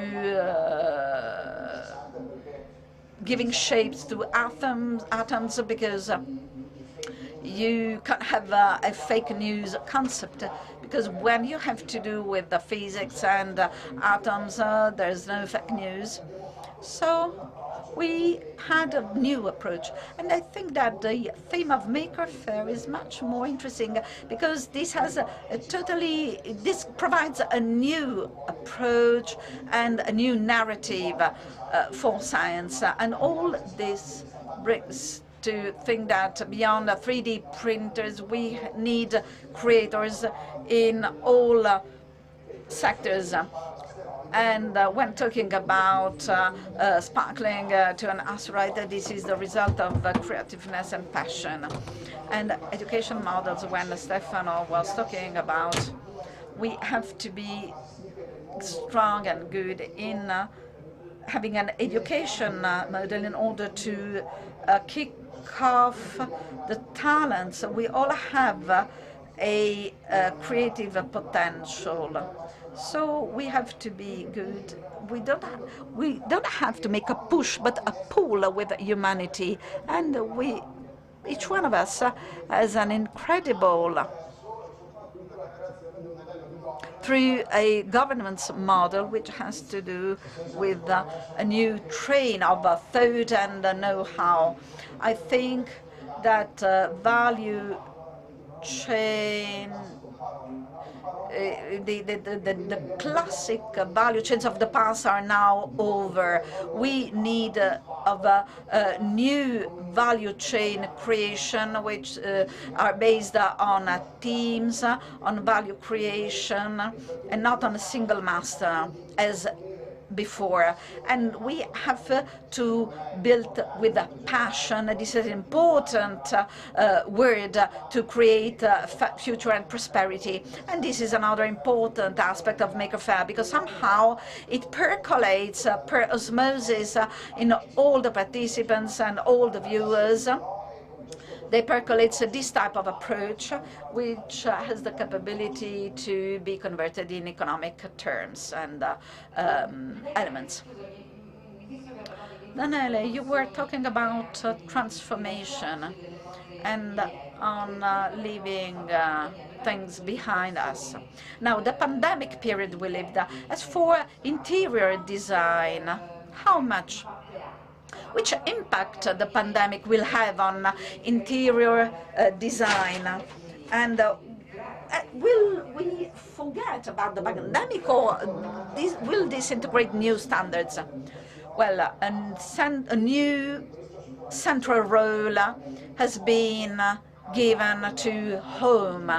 This was imposed by contingencies, but I think this will remain on the medium term. We had new needs of flexibility in our home, because at moments it became a classroom and then an office and then a fitness room. But I think that people do search quality where the Made in Italy brand can play a primary role. So good for Salone del Mobile, very good for design, and also the creator as the construction of life full of significance. Because I have two 5-year-old children, they are twins, and they're really happy when they create their games, not when you buy them toys. They're very happy when they create their toys. So we have to be very good in building and constructing this aspect.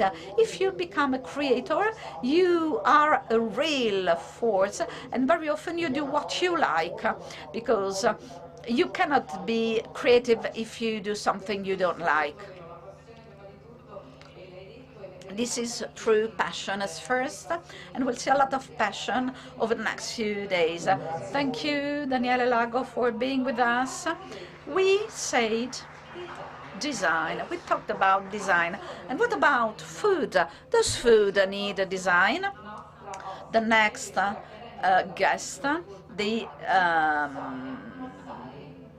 academic director of the Food Academy, Sonia Massari, is going to tell us about this subject.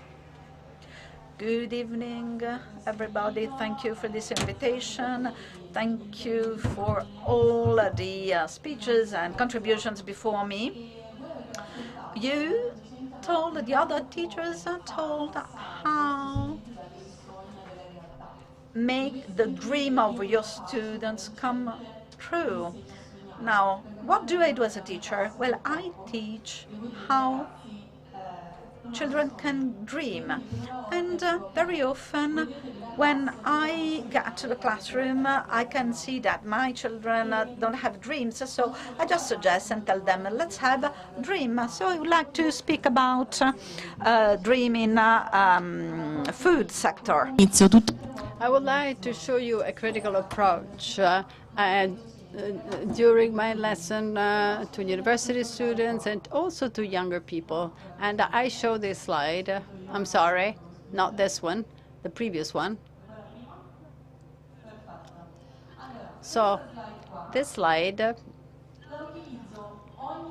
is used whenever I start talking about food sustainability. Actually, we have 6 stories. These are images coming from the internet, so the names are totally invented. So we have Eugenio, a peasant, a farmer,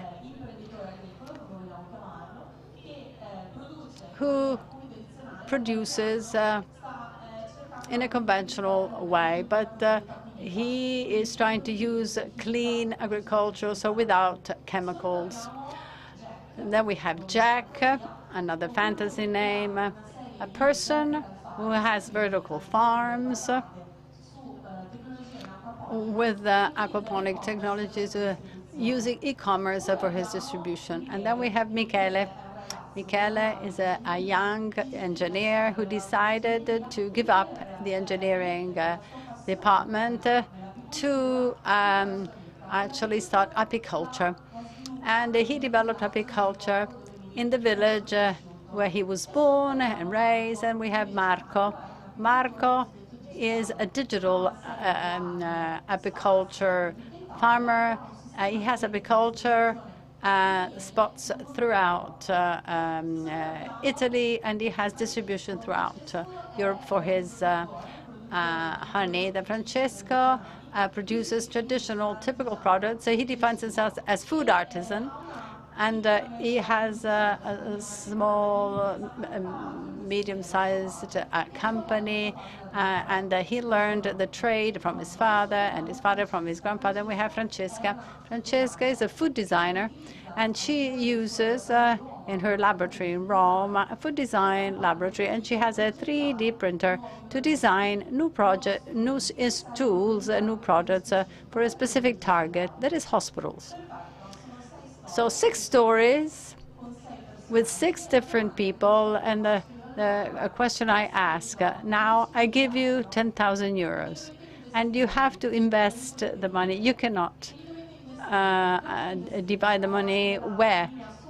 For example, in the line above or in the line below. So the investment for next year, so with a limited amount of time. So I don't have much time, but so who would you invest, above or below?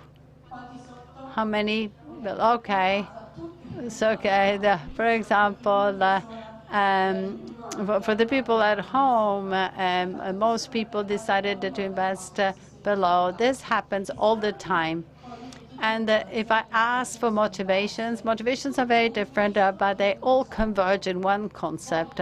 I want to invest in the future. I'm not to invest in the past, okay? And then I ask another question.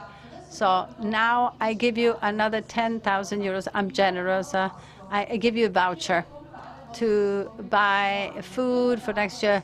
Where are you going to spend your voucher? So you have 1 year and you have vouchers. Where are you going to spend vouchers, above or below? Below? Okay.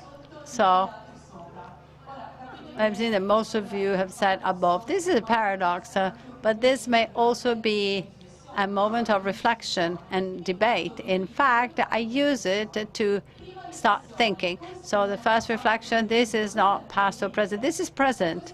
So this is what we have every day. So I'm not actually presenting an imaginary future. This is the world in which we live. We are part of the present, but we're also part of the change. Then the paradox is that, so as consumers, we want both lines for the same thing, so healthy, clean, and nutritional food, whatever the way in which it is produced. So we want to have good quality food. Third thing, so both lines work for an objective to feed a growing population using some methods, or trying to avoid consuming resources, because we are not using resources too well. By 2050, we need 3 or 4 planets to feed everybody. Now, this game is not to be used because there is an answer, or there is black and white, or right or wrong. But I do this in order to make people understand where we have to invest. So what suggestions can be derived from this game. So we have to invest on training. We have to invest on the exchange of skills, because the world above needs the line below, and vice versa, in order to go on in developing innovation. So an ecological transition that is mentioned every day means exchanging competencies, means knowledge, and also training. So training is not in class or on desks, or, for example, fixed desks, but outdoors, based on experience or through instruments that may help you have training, because we want Gino to produce more, but in an efficient way. So Gino probably needs Jack's skills, Jack's technologies to do it. So without chemicals, without fertilizers, because they create problems. And Jack, what can he do for emergency? He needs Gino's skills, Gino's culture, and Gino's history, and then biodiversity. Bees. If we know that 75% of our crops are impollinated by bees, but due to climate change and pollution, and with all the problems we have created, we know that bees are dying out more and more. So it's not important whether we use digital technologies. We have to go in the right direction. So we have to preserve and protect our land, our planet, but especially we have to convince the population and communities that they need to do something, because unfortunately awareness is a nice word, but it's not useful if we do not act. So welcome the digital technologies, but we need actions. And finally, the third one, so that is the most difficult one. I also teach design, so I'm very surprised, because when I ask young people and if they want to eat something made out of robots, so they say no, because people are afraid. In order to overcome fear, they have to study fear and deal with fear. So we have to change the mindset. So when you go to a psychologist, they say, okay, change your mindset. Okay, changing mindset means seeing things in a different way, means having a clear idea that technologies can help us maintaining traditional food cultures, but maybe more sustainable. Think about the use of digital technologies for all the resources we waste, or using a 3D printer to have good, tasty, and quality food. So then I show this slide. So this mindset is something that can be developed, because behind Gino, there are other opportunities. There are women, young people, the so-called drivers of change. So investing on Gino or on the line above, it means investing on other opportunities, and through a more open mindset, it is possible to see that bees are at the basis of the biodiversity stations that we see in our cities, and many of you don't even know what they are. They are bee hotels. And thirdly, we have instruments, for example, the traditional instruments, for example, Parmesan cheese, we would not like to, but even the untouchable thing, which is olive oil, can be, we can do something different to preserve it, and also packaging. For example, white packaging has no expiry date, and food, yes. I think packaging may have an expiry date. And so to say what? To say that we have trained young people for a long time to see the history of food sustainability through limitations, but instead we should focus our attention on showing the history of sustainability of food through values, values that people have given to food. So values have changed. An example is a recent example during COVID, because if we think about it, during COVID, the values of food have changed. For example, there is a lesson coming from a friend working in emergency situations. Is that during an emergency, you do not design, because what you design is a short term, but then you can study. You can really study people. You can see what are the value levers changing people's behaviors. And I've thought about it. I said, yes, you're right. In fact, even COVID has great resources. By studying people during COVID, it is possible to have great ideas in the field of agriculture and food production. For example, there is a story I want to share with you. This happened 20 years ago. When I graduated, I was part in a design research center of a large multinational. The large multinational called us and said, I want to have the oven of the future, 20 years ago. So come back in 1 week with the concept.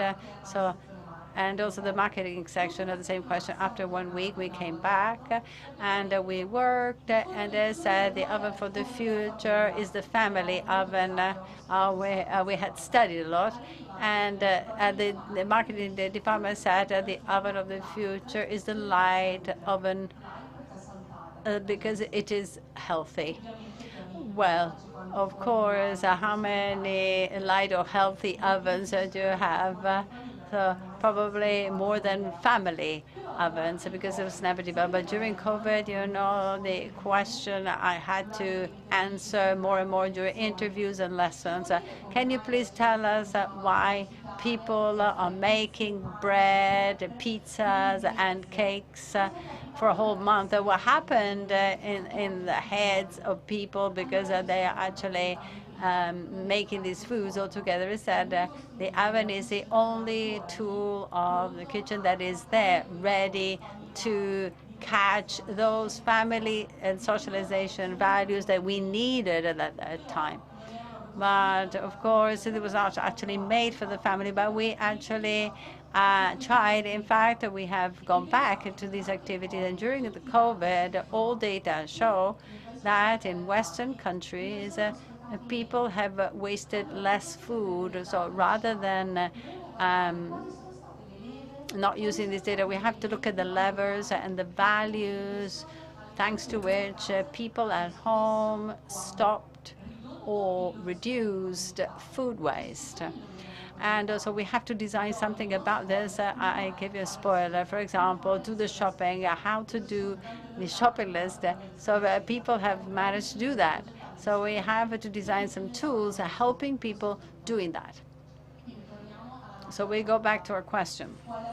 What is the role of design in the agri-food system? The role is a metabolic role, in the sense that the design has always been the instrument, the key instrument to understand complexities, to deal with complexities, and to find solutions. So today, more than ever, instead of making people metabolize concepts, so that they change behaviors.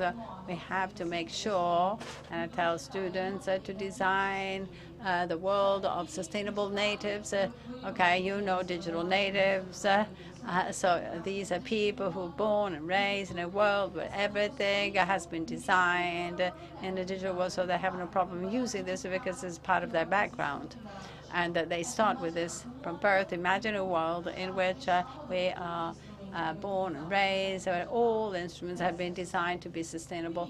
So I imagine a design world that is going to make people metabolize the possibility to use concrete instruments in order to understand that through their diet they can make a difference, and that we should also make people in the agri-food system aware that through certain tools they should and must use in a systemic and interdisciplinary way.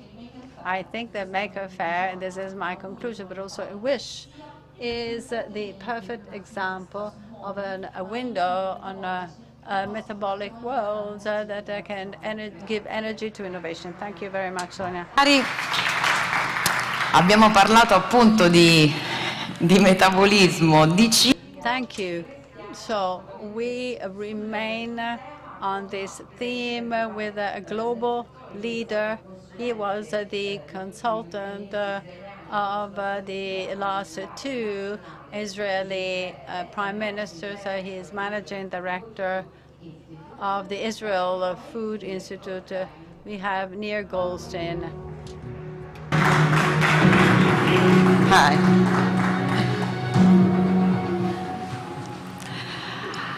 Hi, Nir. I know it's minutes, but I would like to ask you, can you explain how sustainability can drive our business?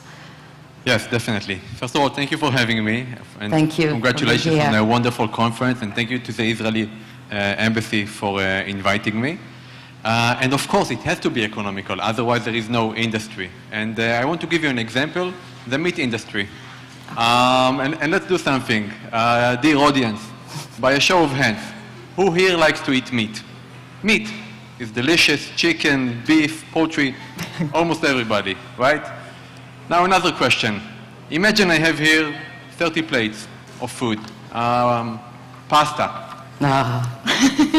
Everybody's hungry now, right? Yeah. Now imagine I take 30 plates of pasta and throw them away into the garbage.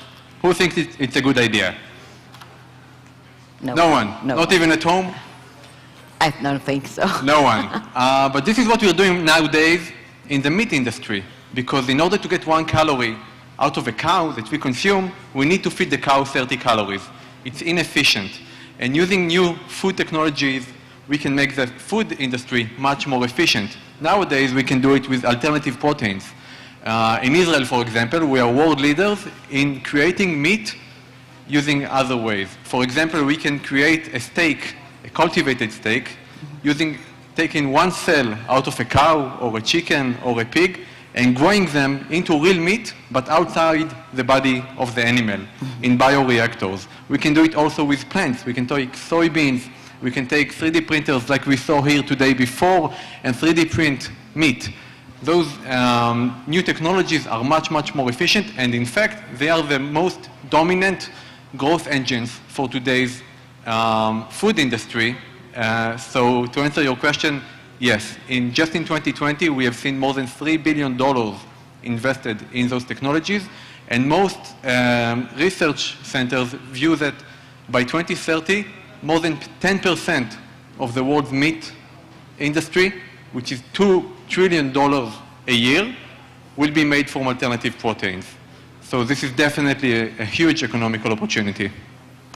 Quindi riuscire anche a mangiare carne prelevando una cellula. You can actually take a cell and cultivate the cell, not in animals, so you can make all this more sustainable. So I ask Nir, so how much can we export? Which activities can be exported? Everyone, as you said. Yeah, we are in a very, very interesting moment in time for the food industry. Only since 7 years, 2015, we are starting to hear the term food technology, food tech. It's very new. So it took a few years for the research institutes in Israel and in other places in the world, and now in 2021, 2022, we are starting to see more and more products go to market. This year was the first year that we have had cultivated meat being sold. Singapore is the first country in the world to sell it. We hope to be the second. But we need government involvement, because in food technology, we need a lot of research involved from different angles. And we see more and more countries investing. Just today on my way here, we saw that Denmark invested 1 billion crowns, which is about 170 million euros, in the research and development of plant-based foods. The same we have seen from the UK, from the US, from Canada. So it's all around the world. And I think it's a good opportunity to approach the audience here. We even have ministers from the Italian government and ask, what is the role of Italy in the evolution that the food system is occurring? We know that Italy has a culture, a very, very developed culture of foods. The cheeses, the meat, everything here is so tasty. I've been really enjoying my visit here. Everything tastes so good. But I want to ask you, what is your role in the new food system? How can we make sure that Italy brings its knowledge and tradition into the future of food? And this requires government strategy and the involvement of the industry. And we also need to think about the position of the farmers in the future of food. How can we make sure that smallholding farmers in Italy and around the world are taking a part in the future of food? Thank you. Quindi Nir ci lascia con una sfida, dice se... This is a challenge, of course. Here you have a great tradition. So you have a great tradition. If you really wanted to enter into this future of food, you have to undertake initiatives at the government level. Thank you very much. I appreciate it. Grazie Nir Goldstein per... Thank you so much for being with us. And we will meet again in the next few days. Please, I would like to thank all the people following during the streaming. Thank you for being with us. And now it is the time to talk about energy, fusion and energy making a difference. This is the title of the contribution provided by Eliana De Marchi, who is head of the Magnetic Energy Fusion Center and Innovative Technologies. And she will also introduce Steve Chappell from the MIT from Boston. Welcome. Well, good evening to all of you. Thank you very much for having invited us and for having allowed me to feel the wonderful energy of this event. So we will have a connection with Steve later. Yes, can you please confirm? Yes. Yes. Yes, you can speak together if we have him. That's very important. So I would like to project you into the reality of the future, but not a very distant future. We will try and get you closer to fusion energy, which is the energy of the stars and of the sun. Potentially, it is unextinguishable. So it's carbon-free and safe. And it will make a difference when it is available. But it's possible to have it available. Now we have innovations and technologies. They make us become very close to this form of energy. And it has launched a very important program of acceleration. This program, for the first time, has supported the MIT philosophy, according to which, so we know physics, so the physics we know, but we have to invest on technologies, and they created a spin-off, CFS, in which an investor, there is a roadmap, and he's very much involved, a roadmap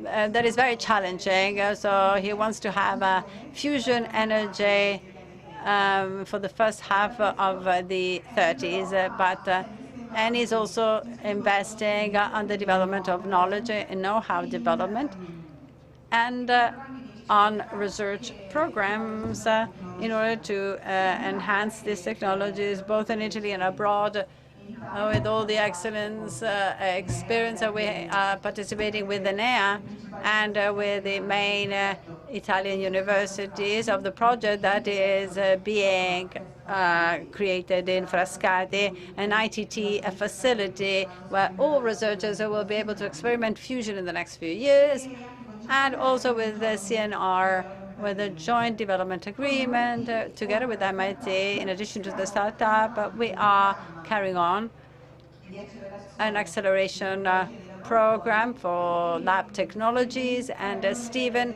is one of the persons who worked on one of our projects, a project in which he believed very much, and he was awarded with the Defense of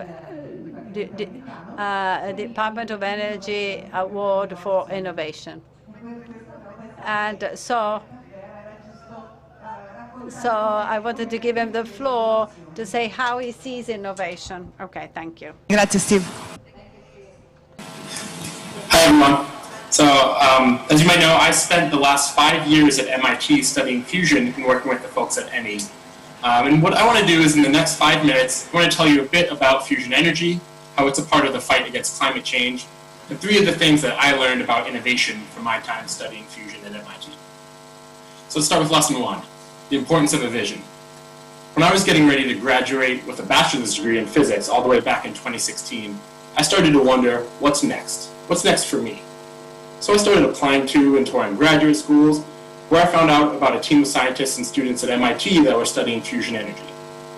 These people came from different backgrounds with different specialties, but they all came together to study fusion because they believed in the vision that fusion could make unlimited energy without emitting any carbon dioxide or any other greenhouse gases. So even though there were a lot of places I could have worked for my PhD, I chose to join MIT because of this vision to fight climate change through innovation and through new technology.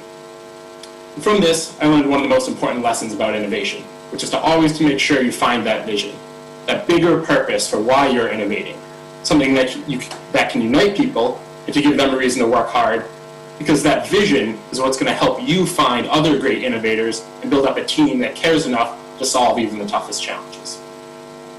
So for the second lesson, finding a specialty. So in order to make fusion work, you need a lot of complex technology all to work together. For instance, first you have to have a plasma, which is something you have to heat up to 100 million degrees in order for it to be hot enough for fusion to occur. 7 times hotter than the core of the sun even. There are many people who have studied plasma for decades in order to understand how to make them hot enough for fusion, but that work still isn't done. Another thing, you're going to need magnets, and magnets that are strong enough to contain that plasma, taking all the individual particles that want to fly apart and keeping them close enough together, long enough for them to fuse. At MIT, they actually just built and tested the world's strongest magnet for a fusion reactor on the way to making fusion energy a reality. That big step alone took a team of scientists and engineers years to design and build. Third, we need materials that are durable enough to shield the magnets and the rest of the device from high temperatures and from any plasma that would leak out of control of the magnets. Again, there are many scientists around the world who have been studying these materials for a long time. So with so many things to focus on, it can be really overwhelming to find a way for just one person to make a difference. At MIT, I found my specialty in one small area of the way those materials are affected by being in a fusion reactor. By really focusing in on that one small specialty, I was able to study things no one else had studied before, bringing us one small step closer towards making a fusion reactor work. They even won an award from that research from the Department of Energy in the US. So this is the second lesson I learned. It's to find your specialty so that you can become an expert in something, even if it's small, and then use that specialty to help innovate in a way that other people can't. So the third lesson, never be afraid to make mistakes. When I was trying to do something new at MIT, I would spend a lot of time trying to figure out exactly the right way to do it. Should I make a part this big or this big? Should I put the device on the bottom of my setup or on the top of it? Then I would put it all together, just to realize there are 3 or 4 things I didn't think about anyway that I did wrong and then I needed to fix. Eventually, after doing that enough times, I realized that anytime you're doing something innovative that no one has done before, you're going to make mistakes. But in fact, the mistakes aren't all bad. They're actually when you get to learn the most. Because when something doesn't work, when a part breaks, or when you don't get the result you need, that's when you have to dig into why it didn't work. In the long term, understanding why things didn't work and how to make them work next time is what helps you grow as an innovator. So that third and final lesson is not to be afraid to make mistakes when you innovate. So there's actually one final thing I learned from my time at MIT, and that's being an innovator in any space is really hard. Just ask anyone who's ever worked on Fusion. But if you remember to do the 3 things, to find a vision you believe in, to figure out how to focus on your own specialty to become an expert, and not to be afraid to make mistakes, it'll make it that much easier for you in your journey as an innovator. Thanks everyone, and happy innovating. Thank you. Quante volte, thank you Steve, thank you so much. Quante volte... So, very often in this single conference we spoke about passion and how passion can be in the small and tiny things. So thank you. Yes, I would like to repeat some points. What the element, the commonality of Maker Faire people is that people have sparkling eyes here, and this is wonderful. Thank you for saying this. Actually, here we have the privilege to be here in presence and to understand what is going on, but from home they do not know. So we thank those who are following on the streaming on the Maker Faire website and also on Repubblica.it. We thank you because there are many people following. Maker Faire will not set aside any type of art and we'll have a rap roulette so we can taste the music we'll have in these days.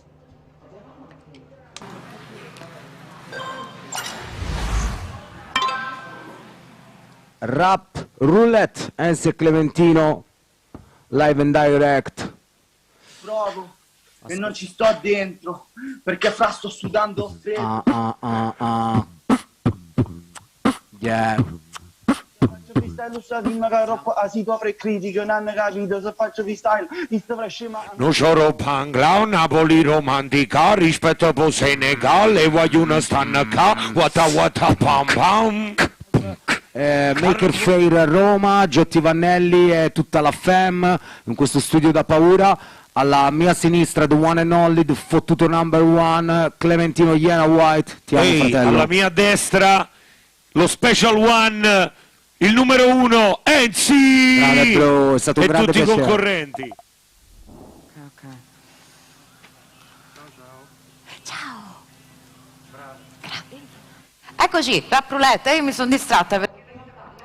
Here we are, tap roulette, and I was a rapper, and I love this. So Clementine and Cole are much better than me. So we can go on and we speak about art, of a visual art, and here for visual art we have a very particular artist. She makes virtual and digital works through the neuronal artificial networks. Welcome, Sofia Crespo.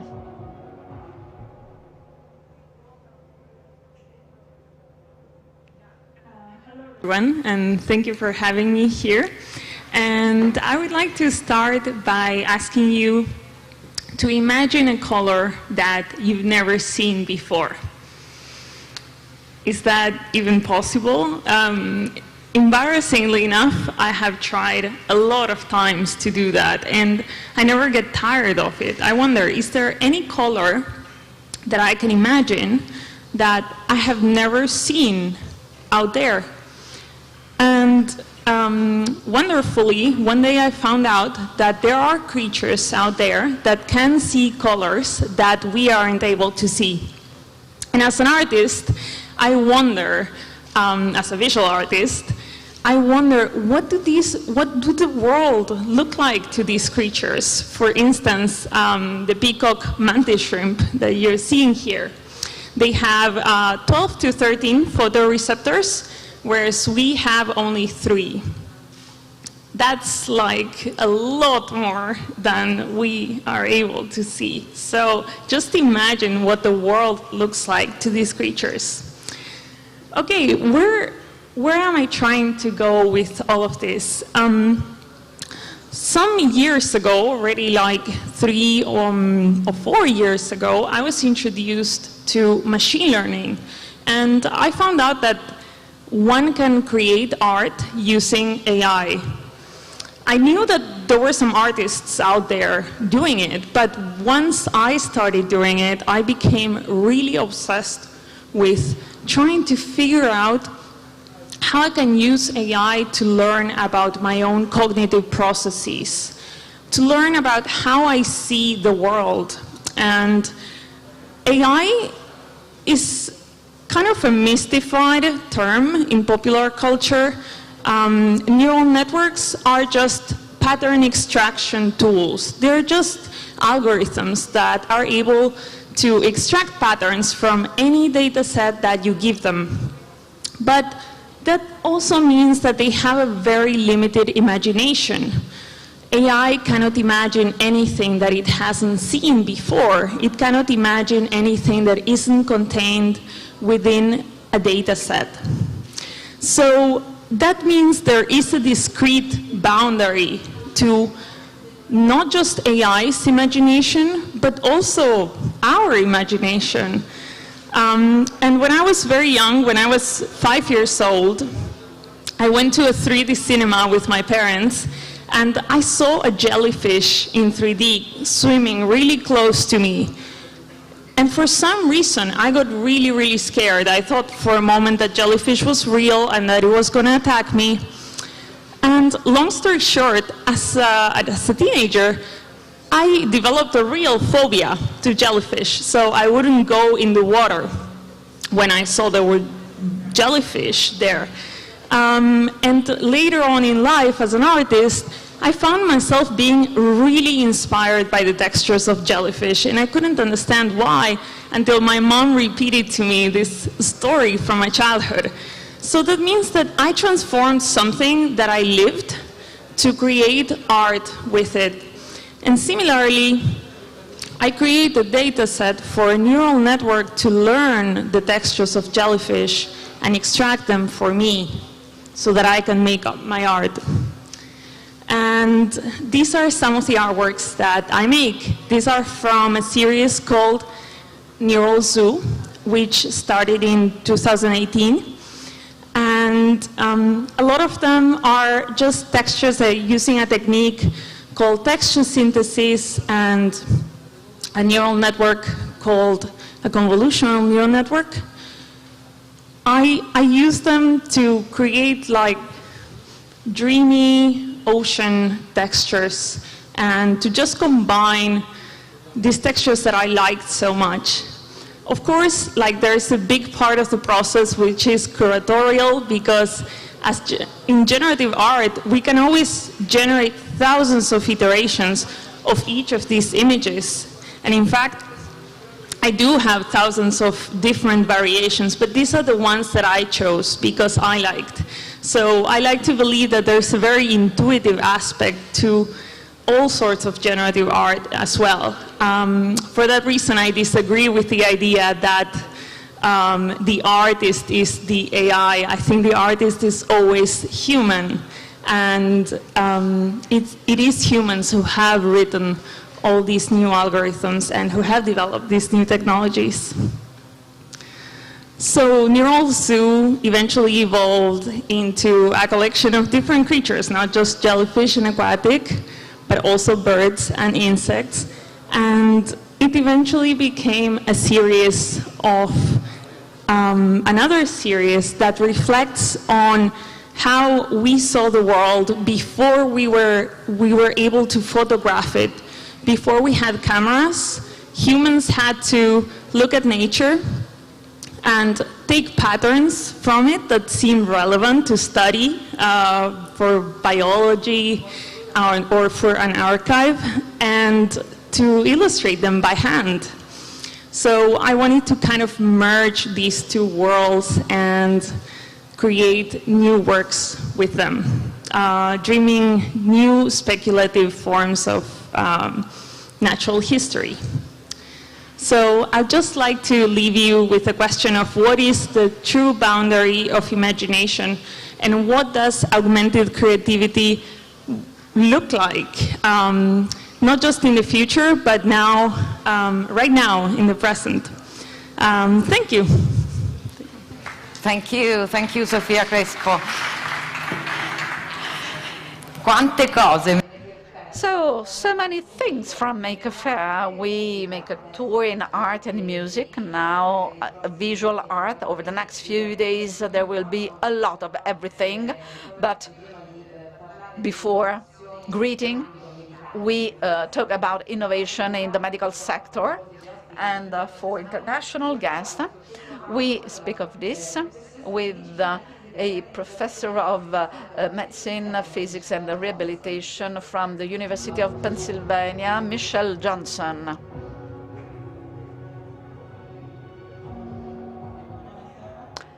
Good evening. Remember my Italian, that's actually not true. I spent 2 years here, so I know a little bit more. So thank you for having me. When I think about the future of rehabilitation robotics, may I get the clicker, please? Thank you. When I think about the future of rehabilitation robotics, I imagine actually 2 words that I want to see as a part of it. Inclusivity and affordability. And why do I say this? I think our, you know, as because of COVID, infectious and non-infectious diseases are ravaging our society.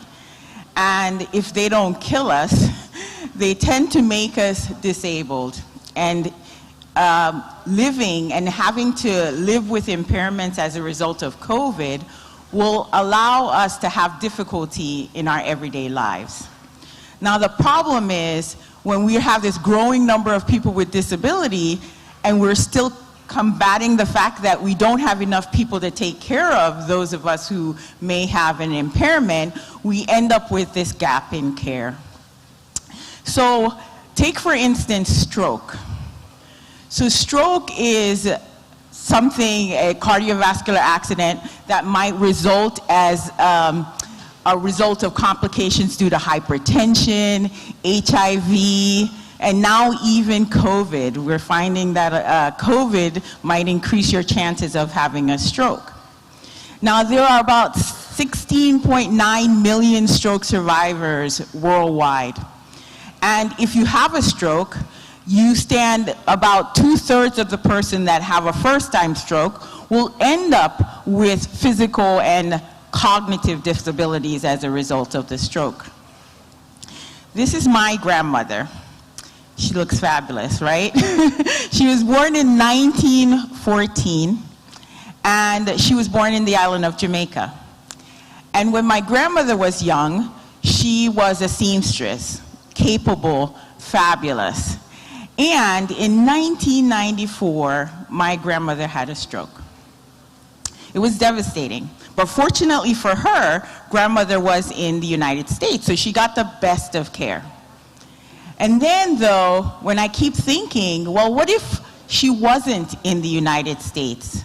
What would that care look like? And I realized, and I did some stats, and I realized that if my grandmother had still stayed in Jamaica, she would have probably had a stroke 16 or 15 years before she had it at 79. And then she would have probably been 5.4 times more likely to have died of that stroke within 3 years of having the first-time stroke. And then I also found out that because of there's about a 12-fold decrease in the ratio between patients, or actually increase. So there are less therapists to each patient who has a stroke, so there are less people likely to be able to take care of her. And there's about a 30-fold decrease in the amount of money that is spent on healthcare in Jamaica. Therefore, she would have probably had less access to inpatient rehabilitation, outpatient rehabilitation, and the ability to get the therapy 3 times a week for about 12 months as required by the World Health Organization. So when I think about those odds, I'm actually like excited and feeling fortunate that my grandmother was in the United States when she had a stroke, but at the same time I'm sad by the almost 70% of stroke survivors who are born, who when they have a stroke, live in low and middle income countries where access to care is quite limited. So this is my area, rehabilitation robotics. And I think of rehabilitation robotics as being super promising. This is an area that in the United States, in places like Italy and Japan, has given us encouragement and declare that there's a promise for maybe supporting stroke and people with disabilities in the future. Now, when we think about these robots, though, and we ponder kind of their development, we're aware of a couple of things. One is that most of them are only available in high-income countries. Most of them, and when there's actually a recent study that came out that showed that 95% of the activity with these robots are happening in these high-income countries. And the study also concluded that these robots are quite expensive and not really affordable for low and middle income countries. And then it also suggests that what might be of hope, though, if we could figure this out, is being able to automate interventions and robot therapies, and maybe even leverage better the time of rehabilitation professionals and their efforts. So if we could make them more affordable, that would mean that we could possibly transform rehabilitation after stroke. Another thing that is actually something that we find out is that most of the time these robots are only treating people with motor issues. But what's true about stroke and most diseases is that the average person that survives them and live with a disability often have other issues involved. They often have cognitive impairments. They are also living with comorbidities that make their care complex. The other thing that we should realize, and that we have realized when we examine these rehab robots, is most of them are mechanically complex, huge, so there's a space issue when you try to use them in low resource settings and in developing countries, and they're usually so expensive that they're outpricing the ability to afford them in these developing and low resource settings, developing countries in low resource settings. So this is why I suggest that the future of rehab robotics must consider and use and be able to target inclusivity and affordability as our future very, very important targets and in design. So how have I operationalized this? And in terms of the near future, what I'm hoping to see and build a future that I want. So I've been working in Mexico and in Botswana. And I've been thinking about how to use or create robots that could be more affordable and also more inclusive. For example, this might have been about 10 years ago, working in Mexico, we decided to create a haptic robot training environment using gaming. And then we combined that robot with about 5 other sites or stations within this small room. And we designed, to get the affordability part, we decided that we would create the entire 6-station gym to be less than $29,000 US.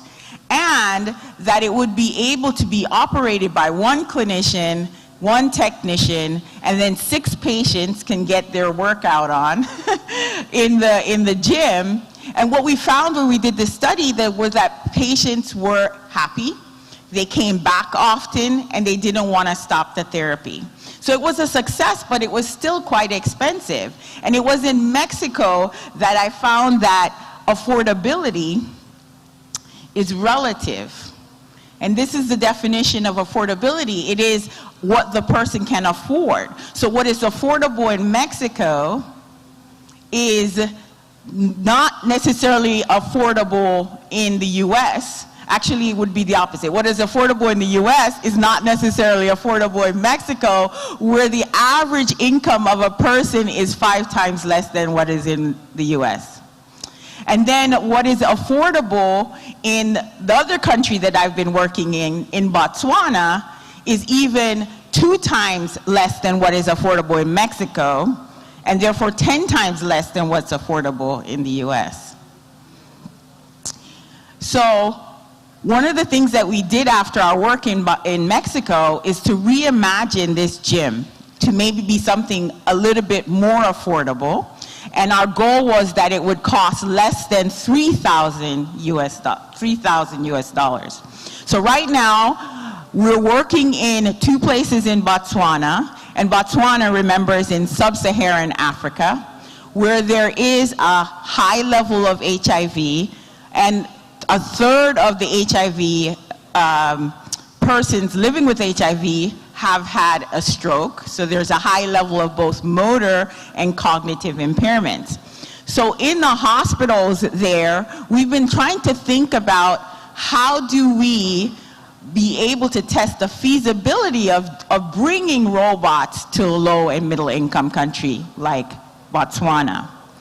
So one of the things that we've had to do was try to figure out how do we make our algorithms more inclusive? How do we make the fact that we can evaluate people that have both motor and cognitive impairments, for example, more easily? So we've created new algorithms. I just graduated one of my PhD students and thinking about how cognitive and motor assessments can be done via our robotic systems. And so this is an example of us testing patients in the USA and patients in Botswana.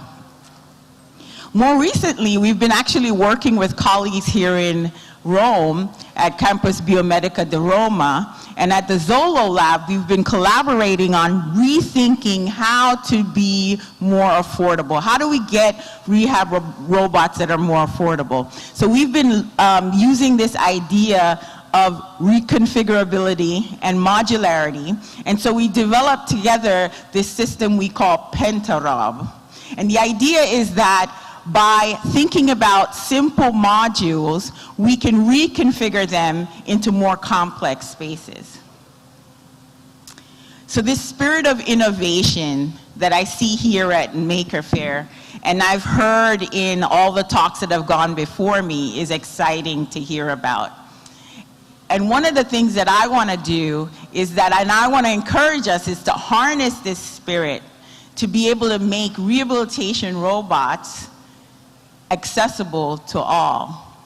And I think that we can harness this to make people like my grandmother don't feel like they have to move to Italy or the United States in order to get their care. Thank you. Michelle Johnson, this applause is for you. Thank you for being here. Siamo arrivati. We got to the end of this inauguration conference of a Maker Faire. And 9 years ago, we said at the beginning, there was a company and the Chamber of Commerce of Rome which had an intuition that was bold enough to support that company. This company is Nova Camere. Here the director, Massimiliano Colella, and he's the man who is a real institution here. But this is so, we know. Everybody stops you, and then everybody calls you. Yes, because there is always something which is not working, and at the end of the day, that's Massimiliano who can give a hand to solve problems. Now we'll close very fast. Unfortunately, it was very hot until today, and today that's very cold, and the bridge a few days ago, and rain yesterday. Tomorrow and the day after tomorrow we'll have locusts, so we'll end in the best way. Well, I thank all the speakers. I thank Annie for allowing us to come here, and Annie is our main partner. I wish to thank all the other sponsors, Sanofi, Unicredit, Arvo, Sonia, and a number of sponsors. But now we are closing. Did you prepare some presents for the speakers and for myself? Yes, I promised Diletta. Today, she had very light texture clothes, and I thank Gorillas, which is a unicorn startup, which brings food at home, so you can buy your grocery, and in 10 minutes this is delivered at home. There are 4 neighborhoods which have this possibility. So I leave you. We are supposed to close with a beautiful story, a story of innovation in a difficult country as Afghanistan, with Roya Habub and her colleagues who are sitting here. Roya, unfortunately, was supposed to land today earlier, but the plane was late and she landed a few minutes ago. And she's a woman, an entrepreneur who funded in Herat a company, an IT company. But she's an entrepreneur woman who is very much involved in training for and vocational training for young Afghan women and girls. And she helped the Afghan divers to leave, to go to Doha to continue on their project. Roya will get this evening, but tomorrow morning at 10 she will be on this stage and we will listen about her story. I think this is one of the most beautiful stories we can tell we had at Maker Faire.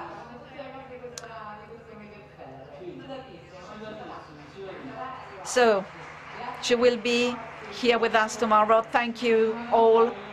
I wish to thank, I can see some of you here. I wish to thank Barbara, Francesca, and all of you, all the people who helped me, because they deserve the merit of everything, and Ursula sitting here, and Alessandro and Francesca. So if things are working, that's thanks to them. I thank all of you, and an applause to Christina and to all the other people who helped. See you tomorrow. See you tomorrow at 10. Bye.